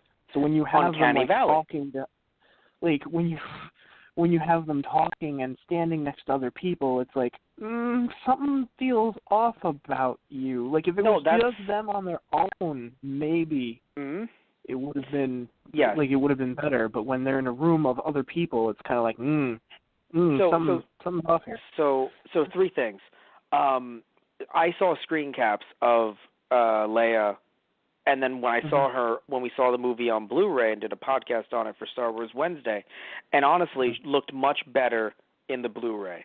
But you are 100% right about Tarkin though. When Tarkin is just standing there, I'm like, oh yeah, that could literally be Cushing. And then when he's around other people, I'm like, that is not Cushing. That is a demonic beast that is pretending to be Tarkin. Well, I mean, Tarkin is a demonic beast, so... So it's even worse. It's double. Oh my. Yeah. So when looking, that's the two things I want to mention. The third thing is it's the Uncanny Valley. I think we've talked about the Uncanny Valley before. It's the idea that this happened with the Polar Express film. When that movie came out, the one that starred Tom Hanks, it was an animated film. Yes. Yes, I remember. Some of you may know it online as the song that was put to Deja Vu, or the movie rather that was put to the song Deja Vu, but it actually fits really well. It's funny because they drift with the fucking train. Anyway, at one point in the film, it's fucking hilarious. But anyway, what I'm trying to get at here, Tristan, is when that movie came out, people were like, "Is this too realistic?" Because when you looked into Tom Hanks's character's eyes, you were like, "El Diablo." El Diablo! The devil is here with me. The devil is here with me. I am here with the devil. The devil is here with me. So that's kind of what it became. And it's very similar to the situation with CGI'd characters. In this case, also very similar to the new genie, Will Smith, in the Aladdin special look. It's just like, ooh, oh God, that's too much. Oh, Lord. So, yeah. And, interestingly enough, I think that's a good thing that they kind of actually toned down the CGI with Beast. Now, again, I don't think they could afford it, but also they toned it down because I think that it would have been hard to blend that in with everything that McAvoy was doing. Right. And I say that only because of the fact that, you and I mentioned it off podcast, the fact that that McAvoy is just out in the sunlight, very different than being in the darkness where, when in dark right. scenery. In the underground of the abandoned zoo. it is a lot easier to use CG because it can blend in so much better. Not always, but it usually can. But when you're out in the sunlight, that's why you look at the evolution of the Incredible Hulk in movie form, and it's very interesting to notice how, like, you see the 2003 version, Ang Lee's version in sunlight, and it's like, well, this looks, in some people's eyes, looks terrible. I don't hate it, but it definitely looks terrible when you look at the 2008 version in sunlight, and then you look at the Avengers, which came out only 4 years later, and you're like, well, those other versions look like shit in comparison. And then all of a sudden, Age of Ultron, and you're like, whoa! And then you see him in Infinity War, and you're like, my God, this man! Like, you're like, Jesus! No, because, like, it just, the CG just gets better and better, and of course, again, you try to blend it in with darker tones when necessary. You make you try to make everything look a little bit darker, like, oh, it's a cloudy day, so it looks a bit easier to have the Hulk kind of blend in. But in this case, you had McAvoy. Angry green giant is real. But in this case, you had McAvoy running around in broad daylight. So they didn't CGI him because when you see him in Split, the Beast is fucking huge. Like, if I remember correctly, like, when he transformed, like, Beast did not look like he did in Glass. He was bigger. Right. All right. Like, when I guess he was I'd crawling, have to look back because it doesn't feel like he was that much bigger to me, but maybe that's just me. I mean, I think certain shots in Split, he looked like he was, and he wasn't the Incredible Hulk, of course, but it looked like he was just, like, his shoulders were inhumanly broad. Right. As monstrously here, so. Where it's in the daylight, he still looks arguably like he human. needs to look a little bit more, jacked than he is. Yes, and again, McAvoy does what he can because he's a great character actor, but it still isn't like, again, it's seemingly no CG. I'm sure there's some CG thrown in that, we can't tell. But I think they did, because they do, like, a vein effect on him a little bit. Mm-hmm. Has to be. Right, yeah. And, like, I don't know, because it always felt like, for me, it's like it's that weird line because Shyamalan's kind of blurring it. It's like, are they superheroes? Are they not superheroes? And, like, I think the idea was supposed to go for, like, they are, but, like, their powers are still arguably in human range, but then arguably not. So, like, with his strength, not like Bruce Willis's character, who's unbreakable but also strong. With Beast's strength, it felt like it's like the human body at like 100%, that that's kind of deal. Yes, that's the thought. It's the human body. If you can use more of your brain, then you should be able to. Do you become super powerful? Right. In this world, you do. Oh God, I love Sarah Paulson's character explanation, her explanation to the just to the people in the hospital. Like, just so you know, they were all on like mega crack.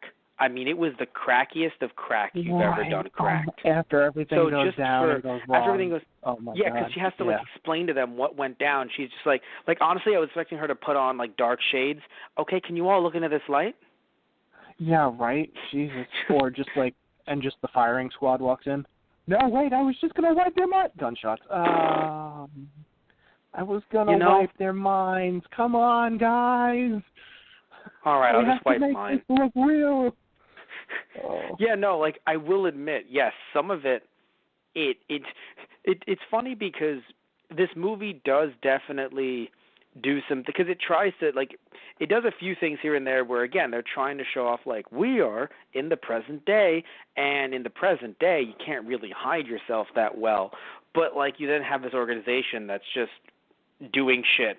Like, even though they didn't kill Bruce Willis' character in front of his kid, you still drowned a man in front of all that staff. Like, I feel like the staff is there just like, I got to keep my job, so whatever the fuck this white lady says, I will agree to.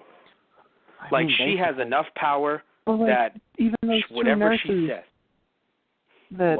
And, oh my God, we had to have that again. Fucking the Beast puts two, I mean, I guess the idea, like, Beast get hungry, Beast need food. It's like, can you not? Can we, like, Glass is like, hey, like, I appreciate, you helping me out here, Beast, but, like, you want to stop at, like, 7-Eleven, pick up some jerky, man? Shit, like, you don't have to eat people, for fuck's sake. Like, can you tone that down? I'm going to be real with you. That's really fucked up. I know I've blown people up, and that's, like, fucked up, too, but, like, I didn't fucking eat them, man. I'm sorry, it's really funny. It's just Glass. Can you just not? That's really fucked up, man. I don't know if I can. Even, like, the other personalities were like, can we not? Look, I'm fine with the murder, but can we not eat? That's just where things get weird, man. So, like, he locks two of them in a van, and Bruce Willis is just like, all right, one, I have a beef with you to begin with. I gotta fight you. Now we're doing this shit again. Opens the door up, and, like, he saves them, and they run off. I'm like, I can only imagine what they thought if they saw him be drowned to death. It's like, that man just saved our lives. No, they ran into the... They ran into the building and stay safe. Yes. I know. Yes. But, like, if they can assure you... Like, imagine if they had seen that, though. Like, I don't agree with how that was handled. Do you want to keep your job? I think they were hiding in a broom closet. They didn't see jack and or shit. Yeah. Right, exactly. What was brilliant is when they're in the van, though. The one thing I liked about them getting thrown into that van, when they were in there and then seeing the dent marks, the punches and everything like that, that was done very well. Again, just, the fact that it's like, okay, we can't show Bruce Willis or James McAvoy because they're not here right now. I'm kidding. But, like, we only paid them, if we didn't, we've only paid them for so much. We'd have to use puppets. So, like, they're gone. I don't know. But still, like, just all jokes aside, the cuts in there, though, to show the brutality I think it was done really well. Yeah. And I think it was really that's cool one to thing see that. I would have liked to have seen for that scene. Like, if Overseer had, like, really decked Beast in the face, just in that last fight scene, or, like, dented the car with his head. Like, granted, that would have been an effect they probably wouldn't have been able to pull off, but, like, or pay for. But, like, I would have enjoyed that, because I wanted him to get at least one good punch in on him after everything. I think the problem is that even though they don't have to think about, like, power levels and stuff like that, because it's not meant to be, like a superhero movie in that way, and it's not a franchise. Still, I do wonder if, I don't know, like, I wonder if it was more so, like, not that we can't afford it, but kind of like, if he does hit him, he's kind of strong enough that it'd probably knock him out, and, like, it would kind of ruin not the mystique, but, like, he still has to get shot later. Like, all the stuff that had to happen is probably the reason why they didn't set it up for, in that moment, having Bruce Willis not, like, because I feel like his punch, if he had hit him in the jaw, that could have knocked him out. The fuck out. Yeah. Probably. Or at least knocked him out of Beast. Just literally headwig. Am I back? I didn't know I was supposed to be back again in the light. Like, Bruce Willis just Mr. punching Glass him through other people. Oh, shit. He knocked the Beast out of him. Literally. Like, I knew he was strong, but damn. Bruce Willis is like, hey, Doc, is he technically a 9-year-old right now? I mean, in a sense, no. Punches him in the fucking face again. Excuse me, but you should not do that again. Doc? Yes. Is he technically a British woman right now? I mean, don't do it. Don't fucking do it. Stop it. God. Would you be interested in me telling you that you all are still crazy? They all look over to her. No? Yeah. All right. Okay. Take the shot. What was your initial reaction the second that you saw the dude who sniped out Kevin, the fact that he had a clover tattoo? What was your first thought? Because my first thought was, are we actually setting up another after credits film thing? Like, I didn't think it was going to be wrapped up, because I had forgotten.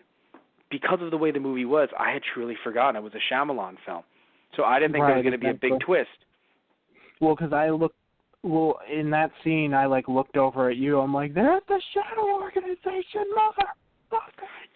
I know, I was pissed because I forgot that not that comics do that, but it's been a while since I've read comics. So obviously I know about AIM and Hydra and God, I'm trying to think of some more. Who else but shadow governments? No, but there's a bunch of shadow different organizations, things like that. So, there's so many different ones that honestly, I feel like if I even did know them all, we'd be here all day because there's just way too many. Right. But the point being is that I should have known. The thing, I forgot that Shyamalan knows his shit. Yeah. So he's going through all of this. So I'm like, right, should have remembered that government, creepy organizations exist. Not the governments, but because we don't know if they're attached to the government necessarily. I assume that they are, but we don't know. But we know that they're a shadow organization. Pretty sure the government writes their paychecks. Definitely, I'd imagine.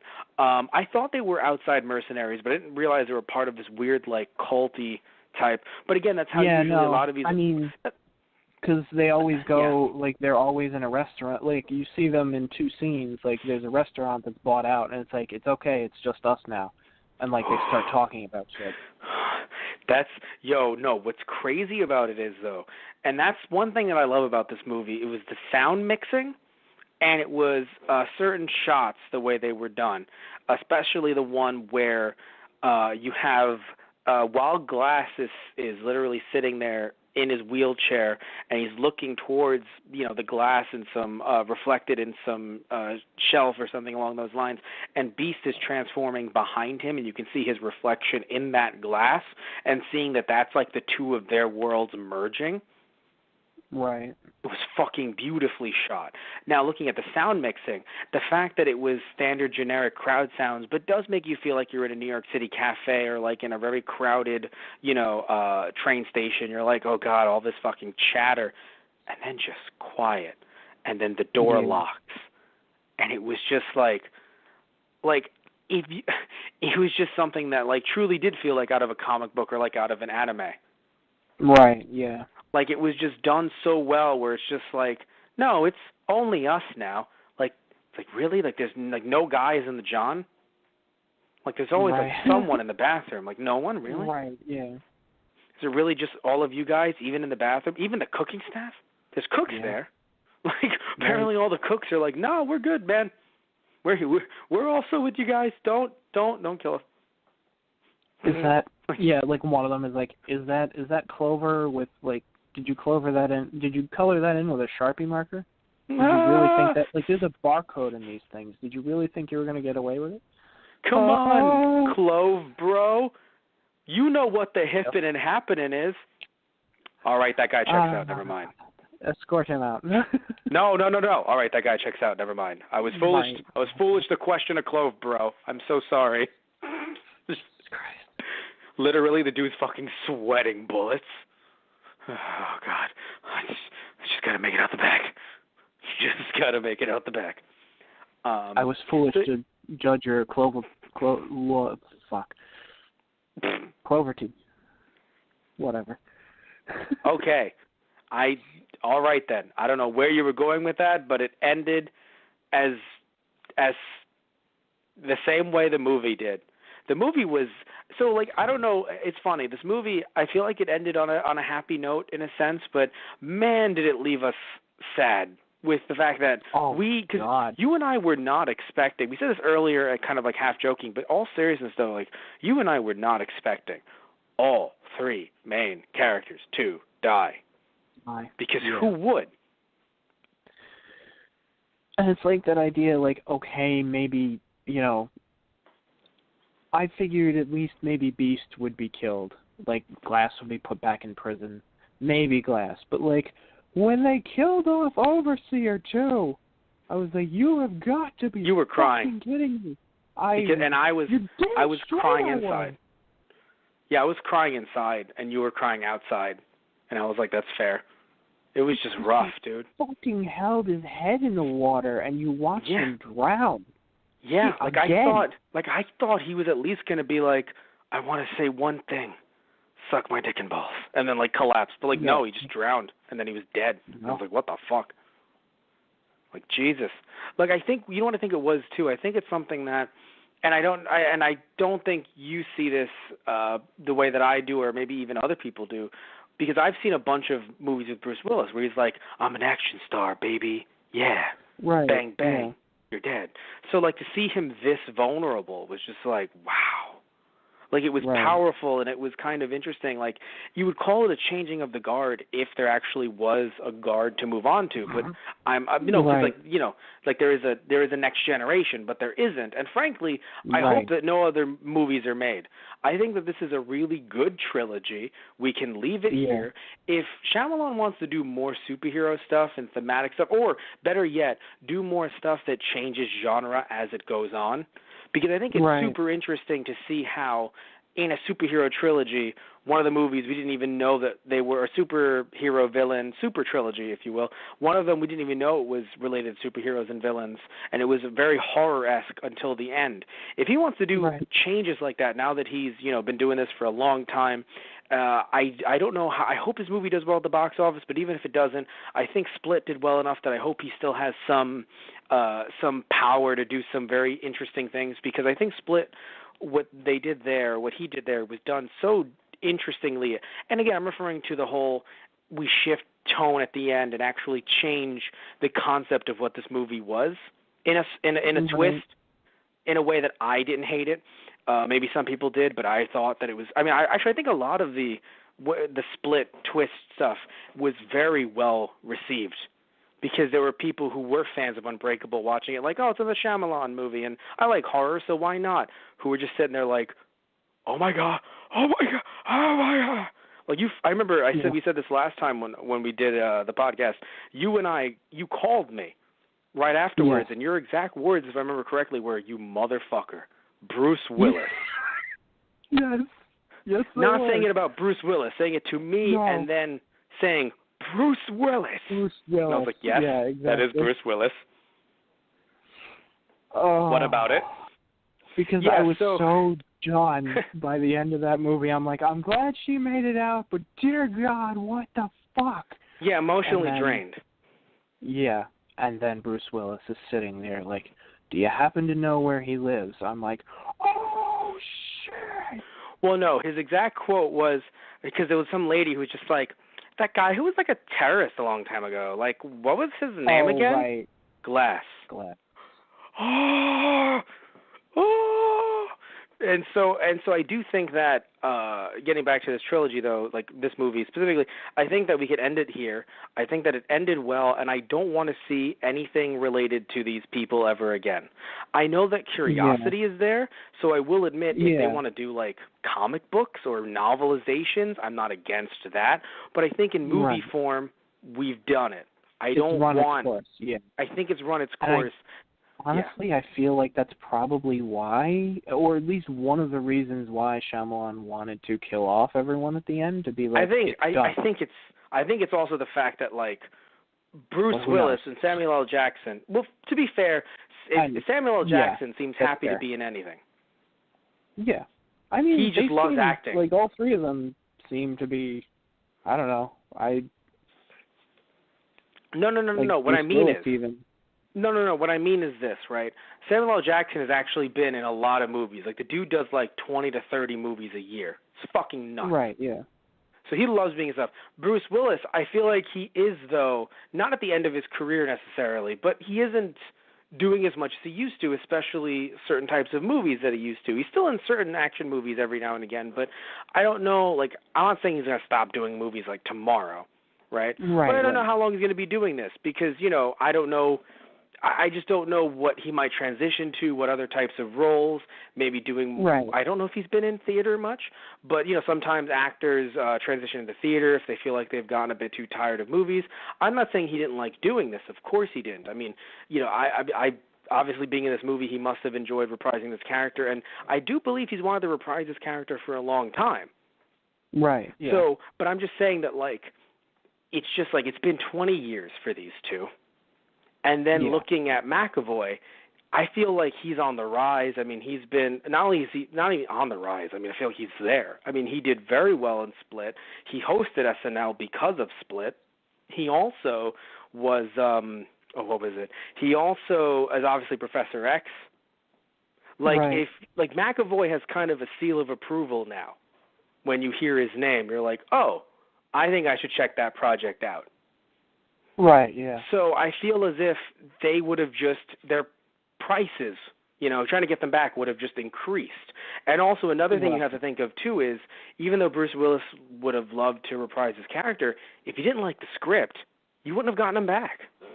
Right, yeah. So, it's not like just because someone's getting paid, they're like, oh, I'll take whatever. It's like, no, sometimes some actors are very particular about what they get, and I don't know much about Willis or about Jackson or about McAvoy, but literally one bad script that a director thinks is a good script, any director, not just shitting on Shyamalan, I mean any, could immediately derail a project. Right, yeah. So I think it was just a very smart tactical move, even if this isn't the last movie in this universe. Right. I think it was just a smart thing to just be like, yeah, let's just... Because, even if he wants to create more movies in this universe, I just don't want to see these characters again, and I want it to be set out of PA. Right. Right. No. I know, he grew up in PA. He loves... Actually, no, I'm saying PA. I mean, technically Pennsylvania. But, no, he grew up in Philly. He loves Philly. Everything's in Philly. That's what I'm saying. Everything's in Philly.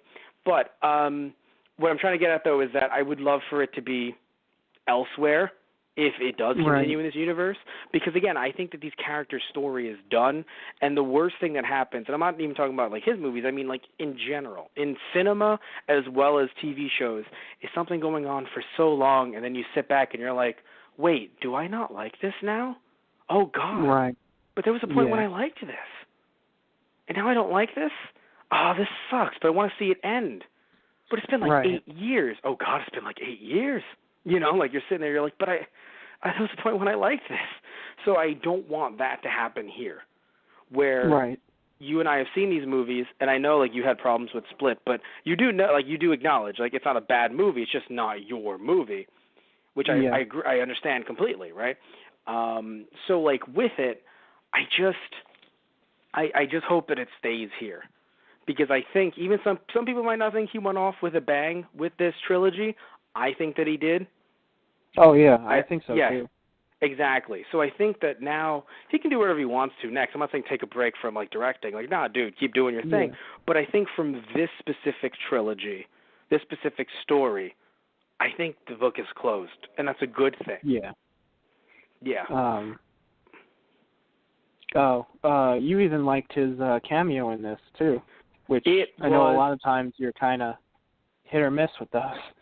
Well, the reason why I like a Shyamalan cameo when it is not him being a fucking savior, because you have to understand, Tristan, when a guy makes a movie and he's like, wait a minute, my words will literally save this movie. I am the writer. And then the critic in the movie gets eaten by a fucking wolf. It's just, I know it's parody, but it just becomes a bit too much, right? But when you have... Oh, right. I forgot that was Lady in the Water, right? That was Lady in the Water. But when you have a cameo... like in Unbreakable, and even in The Sixth Sense, even though he was a doctor in The Sixth Sense, which is funny because I mixed up because of Bruce Willis being there too. I mixed up. I was like, wait a minute, you were a doctor last time. But then when he said, I actually used to go to that stadium and I did drugs and shit, I was like, oh my God, no, right, it is you. I think that was nice because, again, it shows that time has, moved on. I think he did say 15 years ago, actually, funnily enough. But, still, yeah. But still, though, that was the other hilarious part with that scene. I mentioned, this movie has a few good one-liners. Yeah. His dad wants to go patrol for, Beast because he ran in, he was getting close. So he's like, I think, to his son, they both run the fucking home security shop together, which I thought was hilarious. Which, by the way, no, I like that because, again, it shows that, hey, he used to be like, oh, I'm doing just security, just at this place. And I was like, no, dude, now he owns his own shop. It's actually really nice. Yeah. But, he says, I think I'm going to go for a walk. It's like, no, Dad, you can't. Not today. You shouldn't walk too much. Which, to be fair, even though he looks spry, because Bruce Willis always looks spry, he does look older, though, especially with that beard. Right. Yeah. But then, Shyamalan's character is just a customer in between the conversation. And he's like, Dad, no, don't go on a superhero walk today. It's like, dude, Jesus Christ, let your dad go for a walk. It was so funny, yeah. He died.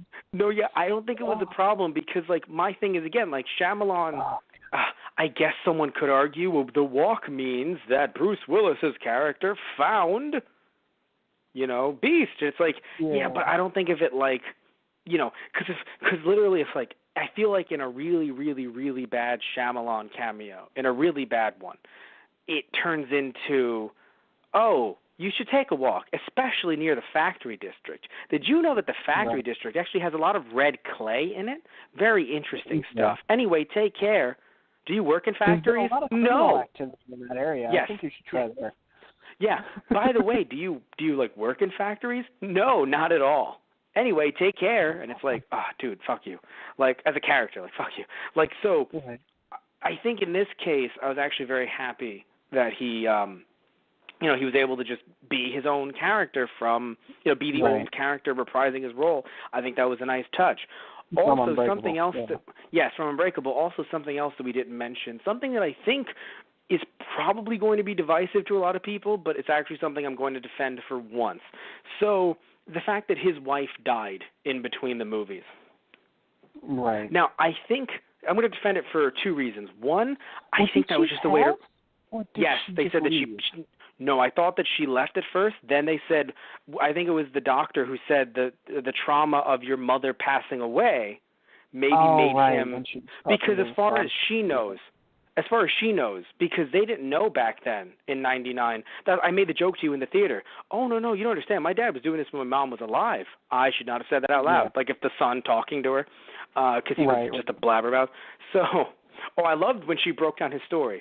So you said that his friend so-and-so, who you said two different names for throughout the story, I love that she just – what's also very interesting now that we know who she is and what she was trying to do, we know that – because I feel like in a normal situation, I was sitting there questioning why he was not arrested as an accomplice.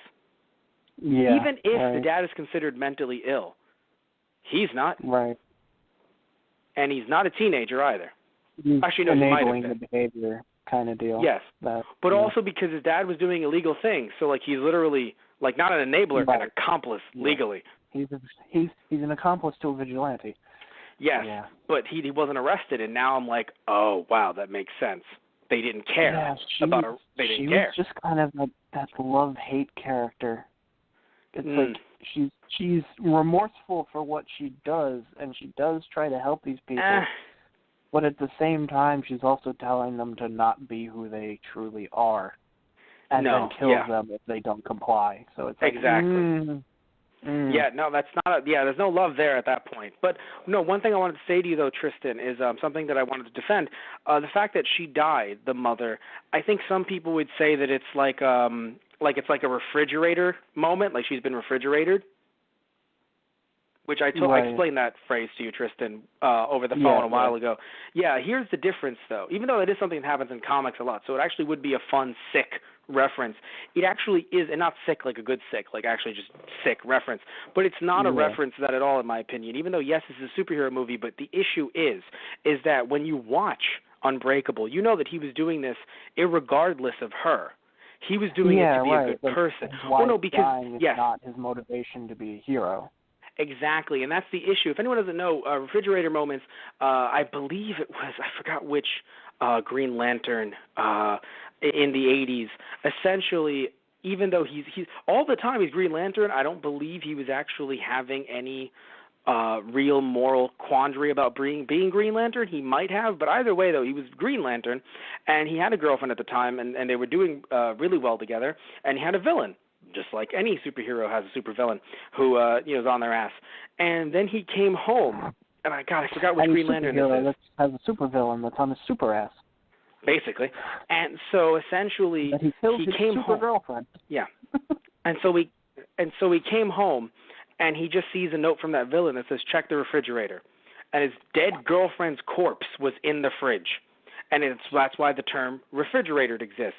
But in this case, like you said, Tristan, this is not Bruce Willis's motivation. She's trying to claim that it is, but we all know that that's not the truth. So I think really, like I said, with my first reason, I think it's just simply because she didn't want to come back. Maybe. I mean, I don't know. Yeah.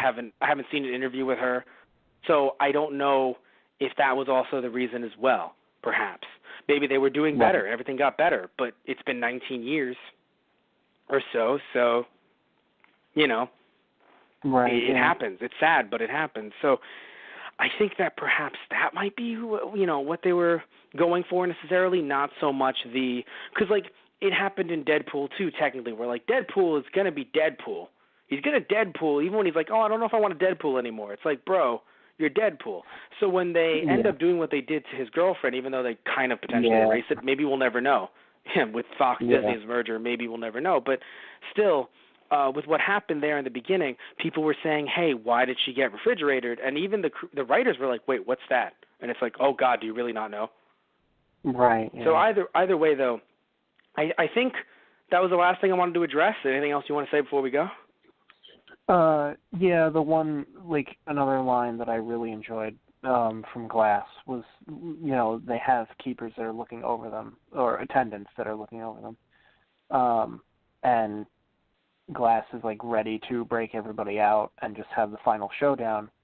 And he lures the one guy in, and it's like, why are all the picture frames crooked? And then he goes to sit down and talk with them. Yeah, and Glass just cuts his throat, like, with the glass. But his line was, I had to find the right piece. It took me a while. My shit. Yeah, it took me a while to find the right piece. You just see him drop it in the shattered pieces on the floor, and it's just covered in blood. I was like, oh, shit. Because it took me a while to realize he broke the picture frames. Right.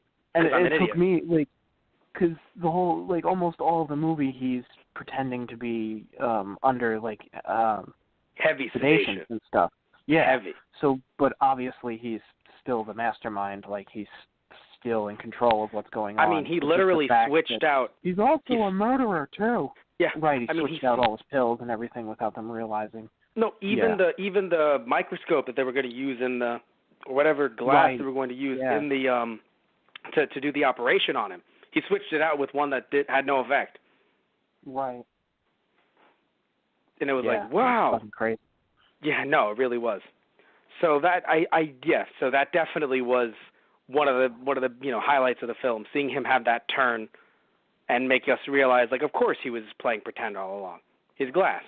All right, guys, so thank you all so much for listening in. As always, if you're watching this on the YouTube channel, Those Guys on the Radio, please remember to like and subscribe. And if you're watching this on any of our other platforms like iTunes, searching up Those Guys to find our older stuff and maybe you download it, listen to it, thank you so much. Or on our Blog Talk Radio, blogtalkradio.com/Those Guys on the Radio. We have a bunch of different social media accounts. You can tweet us at Twitter @Those Guys Radio, or follow us on Facebook, facebook.com/Those Guys on the Radio, or go on our website, teacherproduction.net, to get merchandise and follow all of the different stuff that we do on our multiple different channels. Thank you all so much. Love you all. Take care, and tune in next time for something completely different. Maybe Friday Night Movies. I don't know. So say goodnight, Tristan. The Clovers are coming for us. They're shutting down our podcast. Hooray! Sweet death.